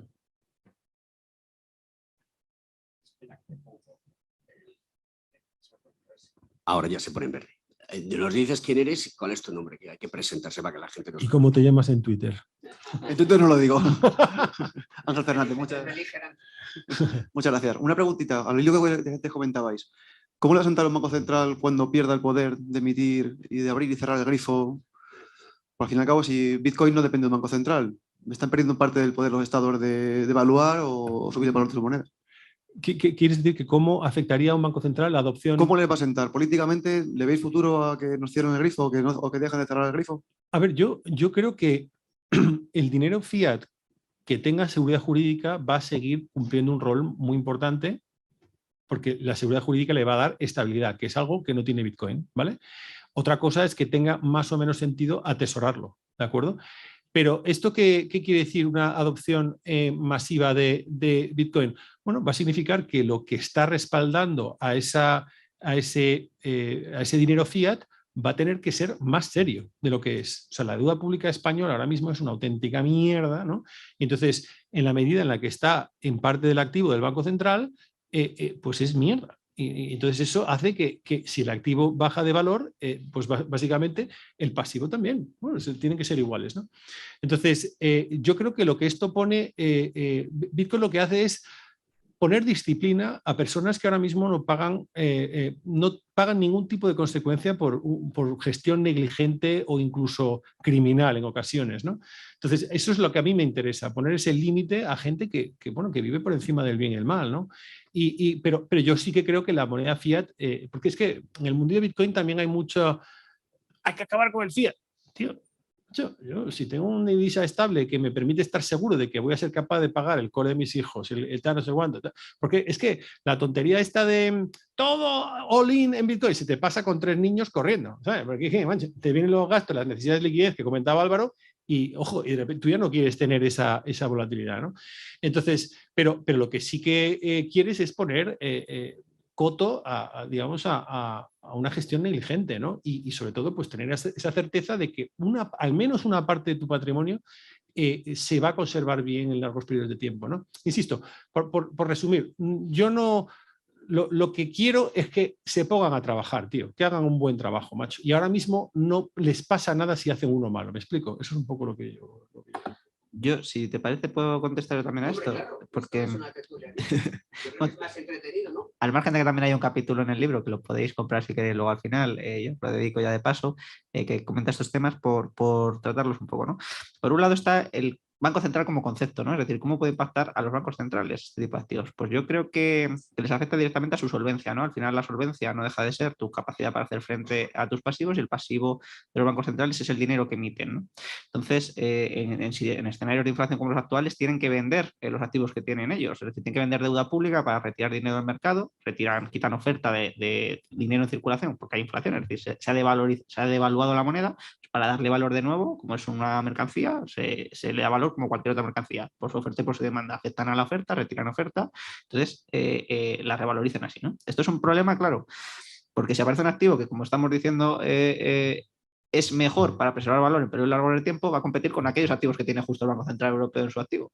Entonces, los va a devaluar de alguna manera, ¿no? Es decir, si Bitcoin le quita demanda a la deuda pública, la deuda pública va a tener que subir los tipos de interés para que la gente destine su dinero a la deuda pública en vez de a Bitcoin. Entonces, claro, esto es un problema para los bancos centrales, para la solvencia en el largo plazo de ellos. Entonces, muchos probablemente van a tener que comprar Bitcoin. Y aquí entro ya en la segunda parte, que es, claro, los incentivos a adoptarlo son muy altos.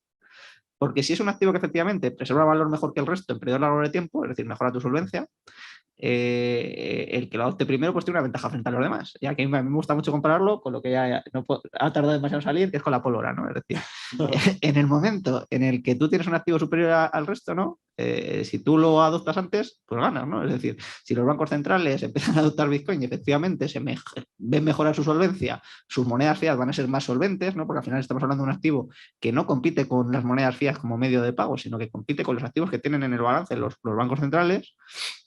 Si efectivamente lo compran, pues sus monedas van a estar mejor respaldadas que el resto, porque efectivamente van a poder cumplir y van a poder mantener el valor de sus monedas. Entonces, claro, esto es lo interesante, ¿no? En el momento en el que los bancos centrales tengan que plantear comprar Bitcoin, pues esto va a ser una locura, ¿no? Porque al final estamos hablando de un activo extraordinariamente escaso. O sea, aunque sea muy divisible, pero es muy, muy, muy escaso, ¿no? Entonces ahí yo creo que se puede poner la cosa tensa para ellos, ¿no? Porque sobre todo por el contexto actual, ¿no? Porque tienen que elegir un poco entre economía o la moneda. Es decir, tienen que decidir ahora mismo si suben mucho los tipos de interés, se cargan a los estados en alguna medida y provocan una recesión, o si pierden las monedas, y yo ya de la economía ya no quiero saber nada tampoco, porque claro, si colapsa una moneda, pues la economía también se va un poco al garete, ¿no? ¿No queréis hacer? Sergio, por favor. Sí, siguiendo con este tema, justo hablando de los bancos centrales, ¿cómo puede afectar a Bitcoin el hecho de que salgan las famosas CDCs? Por ejemplo, el yuan digital, que parece que ya está acá, el euro digital, que se suponía que en 2 o 3 años también iba a salir. ¿Puede afectar de alguna forma ¿A Bitcoin le puede quitar terreno? Yo como que no creo que compite con el dinero fiat, pues no les planteo que sea ningún tipo de alternativa, ¿no? Pues como las monedas estables tampoco creo que sea ningún tipo de competencia con Bitcoin. O sea, al final, pues la gente que tenga ahí los saldos no lo tiene para preservar en periodos largos de tiempo, porque esa moneda se evalúa muy rápido, ¿no? Entonces es justo lo contrario de para lo que vale Bitcoin. ¿Puede salir todavía algún proyecto que compita con Bitcoin en este aspecto, en una reserva de valor a largo plazo? Porque claro, tú lo decías, ¿no? Lo comentabais los dos. A lo mejor el 90%, el 99% de los tokens, de las criptomonedas que hay a día de hoy, no sirven para nada. Pero a lo mejor dentro de, no sé, 20, 50, 100 años, puede salir alguna que compita. Esto es una pregunta muy interesante porque lo comentamos mucho, Adolfo y yo, ¿no? Tenemos un podcast que se llama ¿Por qué Bitcoin y no otras criptomonedas? ¿No? En el canal de Carlos Martínez, que se llama Interés Compuesto. Y precisamente tratábamos este tema, ¿no? Bitcoin no es que tenga un foso defensivo, es que, como dice Adolfo, tiene una fosa abisal, porque ya, o sea, ninguna otra criptomoneda ha intentado competir con Bitcoin, o sea, no lo han intentado, no es que compitan o no compitan, es que no han intentado cumplir su papel esencial, que es la no dependencia de terceros. Todos son activos financieros, todos dependen de un emisor. ¿Y por qué todos dependen de un emisor? Porque se tienen que dar a conocer de alguna manera, ¿no? Bitcoin, al resolver los problemas históricos del doble gasto y del tercero de confianza y ser la primera en que los resuelve, ya se hace la publicidad a sí mismo, ¿no? O sea, no necesita que otro le haga una publicidad. Y claro, si ahora apareciese un activo que cumpliese el mismo papel, y lo podemos hacer porque es de software libre, en alguna medida, ¿cómo se da a conocer en el mercado? ¿No? ¿Cómo sin un departamento de marketing, sin tal, y si ya tienes que hacer una inversión enorme en marketing, ya vas a querer rentabilizar eso, entonces vas a hacer otro tipo de trampas, ¿no? Entonces, se trata de entender también eso, ¿no? Que no solo es que no compita con las otras, sino que no puede aparecer una que compita, o es muy poco probable que aparezca una que compita con sus cualidades. No sé si Adolfo quiere añadir alguna cosa. Sí, o sea, pongamos, efectivamente, no hay ninguna criptomoneda que haya intentado siquiera competir con Bitcoin, pero el motivo, evidentemente, es que si tú tienes que darte a conocer en un océano de 20.000 criptomonedas ya, la única forma que tienes que hacerlo que puedes hacerlo es emitiendo un token, levantando 200 millones de dólares, por ejemplo, y pagando a exchanges para que listen tu criptomoneda, pagando marketing para aparecer en absolutamente todas las revistas y con ello, si hay suerte, conseguir determinada adopción. ¿Pero esto qué significa? Pues que hay una empresa detrás, que hay un equipo de marketing, que hay desarrolladores que cobran. Es decir, lo que significa es que existen personas u organismos que tienen obligaciones contractuales y por lo tanto ya no es un activo real. Lo que tenemos es un activo financiero, ¿no? Entonces, pero imaginémonos que alguien sale de repente en plan Satoshi, ¿verdad? Dentro de 20.000 criptomonedas y he creado una estupenda y tal, que lo peta y que efectivamente tiene una tecnología superior o, digamos, mejor que la que hace a Bitcoin, digamos, indestructible, ¿no? Bueno, pues con una adopción diminuta porque no sería capaz de crecer, no habría ningún impedimento para que los desarrolladores de Bitcoin implementasen esa tecnología en Bitcoin existente, ¿no? Con lo cual, por eso, lo que ha dicho Álvaro, yo siempre digo que no es un foso defensivo como el que pueda tener Coca-Cola o empresas Apple, ¿no? Empresas buenas o Google y tal, es una fosa abisal, o sea, es prácticamente casi imposible que surja un competidor, porque es que aunque salga, lo puedes fusilar, lo puedes copiar. ¿Cuándo se va a acabar el minado de bitcoins?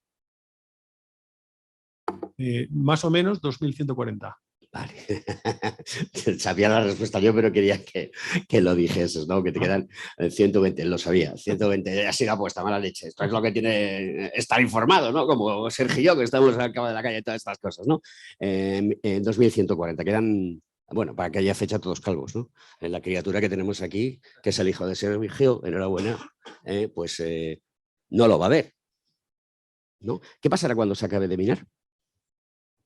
Pues eso es lo que he explicado antes. Es decir, hay dos bienes en Bitcoin. Uno es el token, ¿vale? Que es muy valioso, y otro es el espacio en el bloque. Entonces, el token, que es lo que hace a Bitcoin enormemente valioso, es lo que, digamos, incentiva sobre todo a los mineros. Pero el espacio en el bloque, a medida que se vaya haciendo más valioso también, porque tenga una serie de utilidades, eso va a hacer que el coste de introducir una transacción en un bloque aumente, ¿no? Y por eso las transacciones han ido aumentando. Ahora, creo que han aumentado menos de lo que sería deseable, sencillamente porque hemos hecho una serie de desarrollos que han permitido mayor espacio en el bloque, sencillamente, ¿no?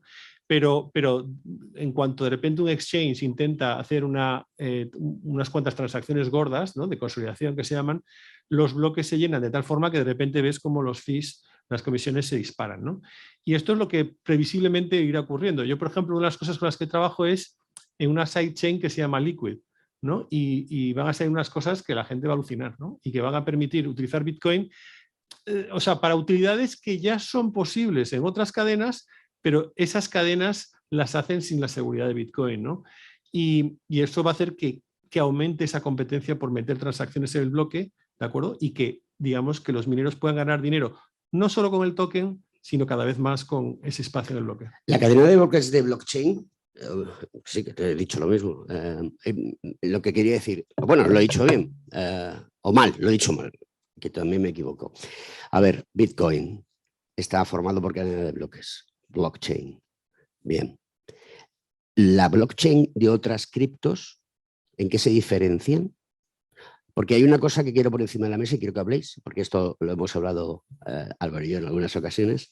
Es decir, a mí me resulta muy interesante la utilidad de la tecnología blockchain, que son algoritmos entrelazados por cadenas de bloques inmutables, y eso proporciona los contratos inteligentes, que es lo que hace Ethereum, ¿no? Ethereum tiene un token y el valor que tiene es el contrato inteligente, que es lo que está haciendo Harmony también, que yo creo que están más orientados, mejor orientados que Ethereum, porque Harmony lo hace en menos tiempo, ¿vale? Y es mucho más eficaz y eficiente. Quiero que me comentéis, porque a mí sí que me llama muchísimo la atención la tecnología para solucionar problemas, y cuando tú solucionas problemas también das un valor.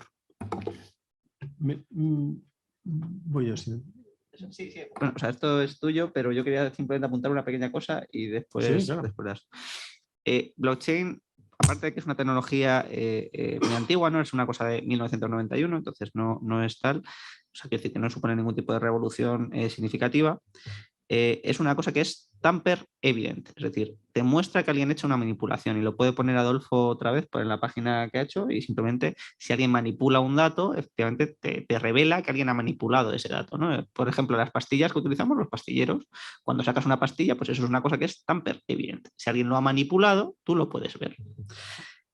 Pero eso no es una cualidad, pero el ser tamper-proof, es decir, el ser a prueba de trampas, el ser inmutable, no es una cualidad de blockchain. Es una cualidad que tiene la blockchain de Bitcoin. Entonces, eso es lo que ahora pues pasa a comentar Adolfo. O sea, para que tú puedas tener certeza de que esos datos no se han cambiado, tú tienes que tener capacidad de verificar, ¿no? Si tú no puedes verificar, tú tienes que confiar. Si tienes que confiar, no necesitas una blockchain. Porque para eso ya tenemos el sistema actual. El sistema actual es un sistema centralizado en el cual tienes que confiar en Amazon, en el Banco Central, en el gobierno, en una serie de entidades que centralizan la información. Entonces, si yo siempre pongo el ejemplo de Carrefour, porque le tengo un poco de manía porque voy a veces a comprar, ¿no? Entonces siempre veo cuando voy a salir la movida de comprueba que tu merluza, gracias a la blockchain, viene del donde sea, ¿no? Del Atlántico, por ejemplo. Es completamente idiota. O sea, tú vas a un barco, o sea, el pescado, ¿verdad? Se pesca en el barco, se mete en esto y alguien escribe un dato en una base de datos, pues con un código de barras, me figuro, le pondrán no sé cuánto. Esa introducción del dato, del peso, de la procedencia, etcétera, etcétera, tú ya tienes que confiar en una persona para meter ese dato en una base de datos, para empezar, ¿no? Entonces, la revolución de Bitcoin es que la prueba de trabajo permite convertir un evento en el mundo real en un evento en el mundo digital de forma fiable. ¿Por qué? Porque el gasto energético que tienes que hacer para decir que un bloque es correcto es enormemente costoso proponer el bloque, pero es muy fácil y muy barato verificar si es cierto o no, si es correcto o no. Con lo cual los incentivos de aquel que propone el bloque son muy altos para no hacer trampas. Porque si no, le tiran el bloque atrás y básicamente el dinero que se ha gastado habrá sido tirado a la basura, ¿no? Entonces, todas las blockchains en las que alguien la controla de una u otra forma significa que tienes que confiar en alguna parte. E insisto, si tienes que confiar en alguien, no necesitas blockchain absolutamente para nada. Cualquier otra base de datos centralizada permitirá hacer exactamente lo mismo. Sí que hay una utilidad que sí que es que puede ser interesante, que es, digamos, la conciliación, por ejemplo, ¿no? La conciliación puede ahorrar determinados procesos bancarios, ¿verdad? Y cosas así. Pero una vez más, todas las partes que participen en eso, todos los bancos que interactúen en una serie de transacciones, necesariamente tienen que estar seguros de que esa blockchain no la controla nadie, o tienen que tener forma de verificarlo. Si no tienen forma de verificarlo, no sirve absolutamente para nada. Entonces, a lo que voy, todas esas utilidades que dices de Ethereum o de Harmony, es que ya me pierdo, yo ya, de verdad que son tantas que ya... todas estas utilidades, en primer lugar, son muy fácilmente copiables en otras cadenas. Es trivial. Por lo tanto, la demanda potencial que puedan tener automáticamente... perdón, retrocedo. Vamos a decir, el token, por precisamente estar controlado por alguien, no vale nada. No vale absolutamente nada. Lo que puede tener valor es el uso de ese espacio en el bloque, ¿de acuerdo? Pero resulta que ese espacio en el bloque puede ser perfectamente copiado por miles de otras cadenas. Es trivial. Es copiar el código, copiar y pegar. Trivial. Con lo cual, esa potencial demanda que pueda ser útil, efectivamente, en algunas ocasiones, se va a dividir entre muchísimas más cadenas, pero no solo en otras cadenas, sino también en cadenas paralelas como la que yo comentaba antes de Bitcoin. Con lo cual, todo lo que pudiera llegar a hacer algo valioso esos otros tokens, se puede copiar. Y no necesitas ni siquiera el token. Tú para hacer operaciones con Ethereum, no necesitas holdear Ethereum en el largo plazo. Tú necesitas comprar Ethereum, hacer lo que te permite Ethereum y luego lo puedes vender. Y no necesitas atesorarlo. Con lo cual, básicamente estás metiendo constantemente oferta del token, con lo cual, en mi opinión, a medida que el mercado empiece a aprender esto, básicamente se van a dar cuenta de que no son sostenibles todas esas cadenas en el medio y largo plazo y que, por lo tanto, la única que tiene sentido es aquella que sea prueba de bombas nucleares y que además te permita hacer todas esas otras utilidades, ¿no? Sergio, ¿alguna pregunta? No sé si no se nos ha quedado algo en el tintero. ¿Queréis comentar algo más? Yo, bueno, que Adolfo ha traído El individuo soberano al español, es el editor y bueno, es un libro también muy recomendable, así que puedes comprar tanto el mío como el suyo. Y bueno, que yo tengo una empresa también que se llama BTC Consulting, que se dedica a la consultoría sobre todos estos temas, sobre Bitcoin, sobre minería y sobre otros asuntos, orientado a grandes patrimonios, a empresas significativas también, porque al final las inversiones en minería pues, son grandes, que yo creo que es un tema que nos ha tratado mucho, pero bueno, ¿Empresas de minería, perdón? que las inversiones suelen ser grandes, es decir, que son unos volúmenes... Sí. Nosotros, para que os hagáis una idea, ya tenemos más del 1% del hash rate de la red, es decir, hacemos y vamos a acercarnos a los 3 exahashes el año que viene. Entonces, pero es que la demanda de pedidos es 10 veces, superan 10 veces nuestra capacidad para instalar. O sea, ayer hablaba con el director de ventas y hay un señor de un país, que no voy a dar ningún dato más, que nos ha pedido 100 megas. O sea, es flipante, ¿no? La cantidad de pasta que tiene la gente, ¿no? O sea, 100 megas, macho. O sea, es disparatado, ¿no? Entonces, bueno, para que os hagáis una idea, cada mega son 300 equipos y cada equipo son pues alrededor de $8.000, $9.000, más luego toda la instalación, más los containers, o sea, hagamos cálculos, ¿no? Entonces, la demanda está totalmente disparada. Yo creo que el mercado está empezando a entender que esto es una jugada, es un maratón, no es un sprint, ¿no? Y entonces los que quieran jugar a esto a largo plazo, pues, en fin, tienen que empezar a jugar a lo grande, ¿no? Cuando hablábamos de que en el 2140 se acabará de minar, tendrá que haber otra variable que es la cantidad de mineros que haya. Si hay millones y miles y millones de mineros, si todo el mundo minase en casa, ¿antes se llegaría a minar o no? Vamos a ver, marginalmente en cada periodo de 2016 bloques es cierto que tiende a, es decir, como la demanda de Bitcoin sube, significa que el precio sube. Y como el precio sube, significa que los incentivos de media a minar suben, ¿no? Y esto quiere decir que, aunque se ajuste la dificultad a cada 2016 bloques, es cierto que tienden a ser esos 2016 bloques en periodos un poquito más cortos, con lo cual yo creo que sí que es probable que llegue esa cantidad digamos, que lleguemos a 0 emisión antes del 2140. Pero lo que no creo es que vaya a haber gente que se dedique a minar sistemáticamente aunque pierde dinero. Eso no. Eso no. O sea, obviamente ni todo es blanco ni todo es negro. Hay una infinita gama de grises, intervienen muchísimas variables y eso es muy interesante.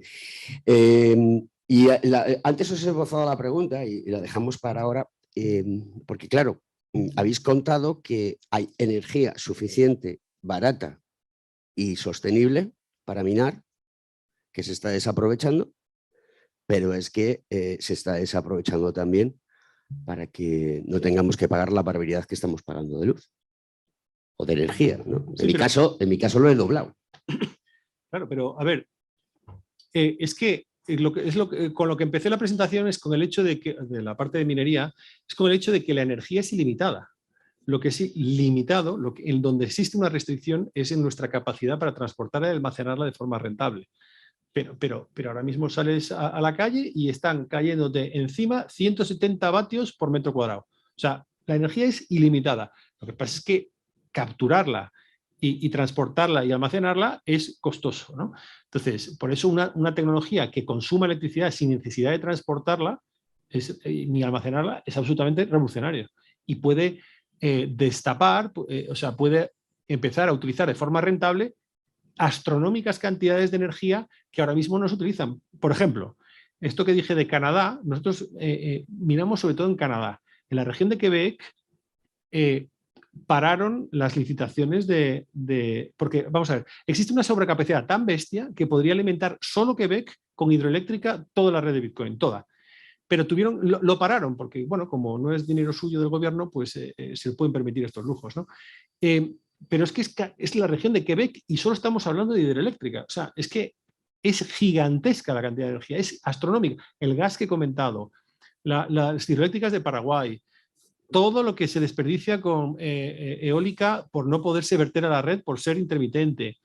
En fin, es verdaderamente astronómico. Y sobre todo, la gigantesca superficie que existe en el planeta, la geotérmica de Islandia y de Canarias y de cantidad de sitios, pero sobre todo la gigantesca cantidad de superficie que existe en el mundo para generar con fotovoltaica o CSP, o sea, o termosolar, ¿no? Entonces, es verdaderamente astronómico y no somos conscientes. No sé si habéis visto alguna vez, tendría que haberlo puesto, un meme que dice, con este cuadradito se podría alimentar a toda Europa, ¿no? Y me parece un cuadradito así diminuto en Sáhara, claro. Es verdad, se podría alimentar con este cuadradito de fotovoltaica toda Europa. Lo que pasa es que transportarla desde el Sáhara, ¿no? Hay que pasar por países que son un poco, ¿verdad?, poco apetecibles, el transporte tiene unas pérdidas bestiales, hay que luego pasar al Mediterráneo, en fin, no es barato, pero sí que se puede hacer. Lo que puedes hacer es llevarte los mineros allí y mirar. Entonces esto sobra energía, sobra, de verdad, es ilimitada. El coste es ese, red eléctrica, gasoductos y oleoductos. Bueno, Sergio, te dejo cerrar la jornada. Así que saca unas conclusiones y danos tu conocimiento también, que tú de esto sabes mucho. A ver, yo tengo que decir que a este nivel no llegaba ni de broma. O sea, me habéis dado una masterclass tremenda. Y nada, yo la única conclusión que puedo sacar es que estamos en los inicios. Entonces, creo que lo más complicado es, de todo el conocimiento que han transmitido ellos, lo que decías tú antes, que la gente de a pie lo pueda, lo pueda entender, lo pueda integrar, lo pueda adoptar. Somatizar. Es complicado, ¿eh? Sí. El mercado es muy eficiente y por eso ha aparecido mi empresa. Sí, pero no todo el mundo entiende esto, ¿eh? Es muy difícil. Tú eres muy joven, pero yo recuerdo que se pagaba en las obras. En las obras, antiguamente, algunos compañeros míos lo habrán vivido, había unas casetas de obra donde la gente entraba y había algunas especiales que tenían una ventanilla y se pagaba en metálico. O sea, tú ibas a cobrar a fin de mes en metálico y esto no hace tantos años, ¿eh? Entonces, porque ya yo soy un poquito mayor y me acuerdo de esto, pero era así. Y en las obras había un tío que era el listero, que era el que pasaba lista. O sea, que es que y hoy en día pues vas con tu tarjeta NFC o tienes una app en el móvil, ¿no? Entonces, una de las cosas que la tecnología tiene para que penetre perfectamente tiene que ser útil, barata, ¿de acuerdo? Y sencilla. con esas tres cosas puedes conseguirlo todo en tecnología. Sí, una cosa, que Bitcoin no es nada fácil, ¿eh? A mí me ha costado, para mí, al menos me ha parecido enormemente complicado aprender lo que he aprendido y creo que me falta mucho para llegar a donde me gustaría. Pero también Internet es complicadísimo. El protocolo TCP/IP está lejos de ser trivial. Y sin embargo, en otras capas se han conseguido crear aplicaciones que han hecho el uso de Internet trivial hoy en día, ¿no? Pues esto es exactamente lo que podremos esperar con Bitcoin, en mi opinión, ¿no? Yo creo que una cosa es diferenciar lo que es el protocolo, y el protocolo es algo que debe ser inamovible, y otra cosa es la capa de aplicaciones, que eso es lo que sí que tiene que llevarse con más, vamos, que permitirá pues, hacernos un montón de operaciones de las que ahora mismo no somos ni conscientes, ¿no? Sí, bueno, este pobre hombre lleva 6 años prácticamente estudiándolo. Yo me he tirado 6, 8 horas al día y queda muchísimo, ¿no? Quiero decir que es una salvajada. Meterse en el mundo de Bitcoin es una locura y es inagotable. Vamos, si conocéis a Lunaticoin, por ejemplo, pues es una persona que cada semana sigue ampliando todavía más y más y más y más. O sea, de verdad que es inagotable, ¿no? Entonces, no se trata tanto de trasladar todo este conocimiento a todas las capas de la sociedad, sino, como decía Adolfo, que esto sea más un poco como Internet, ¿no? Que se desarrollen las aplicaciones necesarias para que su uso sea muy sencillo y que pueda llegar a todo el mundo, ¿no? Pero el trasladar todo el conocimiento, pues es que se crean cantidades tan bestias de conocimiento día a día en Bitcoin que es muy complicado trasladar todo, ¿no? O sea, de hecho, pues de eso va el libro precisamente que ha traído Adolfo, que es la era de la información, ¿no? La transición a la era de la información y cómo estamos viviendo un cambio de era, ¿no? Con todo esto. Allí hay una pregunta. ¿Alguien quiere preguntar? ¿En el chat? Ahí en el chat hay. ¿La puedes leer, Fernando, o la leo yo?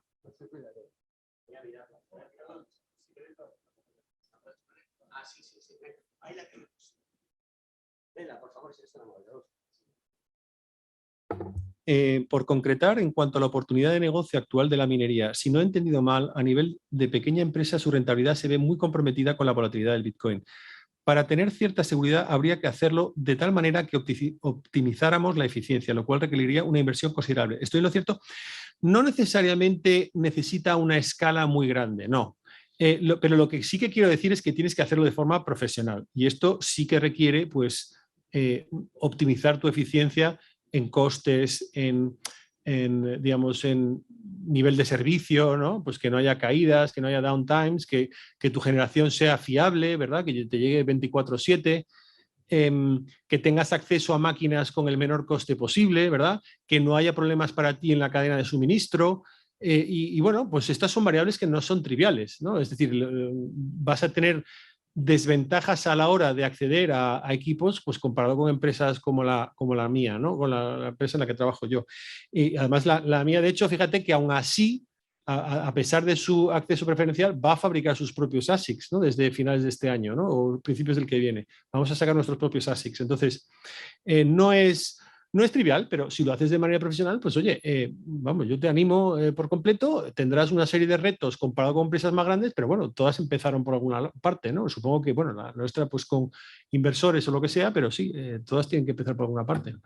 Y sobre todo tener un acceso a la electricidad barato, porque eso es la parte central, ¿no? Constante y barato. Sí, eso en Europa sí que es difícil hoy en día, ¿no? En Europa ahora mismo con la situación del gas va a haber muy pocos generadores que te firmen un PPA pues barato, ¿no? Porque pueden vender la electricidad ahora mismo en el mercado spot pues mucho más alta. Entonces, en Europa va a ser difícil. Nosotros, Europa tenemos en Noruega, por ejemplo, porque hay mucha hidro, porque sobra hidro en Noruega, insisto. Pero en el resto de Europa yo creo que va a ser complicado, pero bueno, oye, lo puedes encontrar. Pues nada más, agradeceros, como dice mi compañero Sergio y amigo, esto ha sido una masterclass que bueno, que yo creo que deberéis de seguir viniendo por aquí y ir contándonos cosas, porque bueno, pues hay que saber que la economía y la ingeniería están muy entrelazadas y que al final todo es ingeniería. Por eso tenéis que escuchar con esta ingeniería y a Sergio también, Cripto Capital. Así que muchas gracias a todos. Un saludo a todos los compañeros y hasta la próxima ocasión.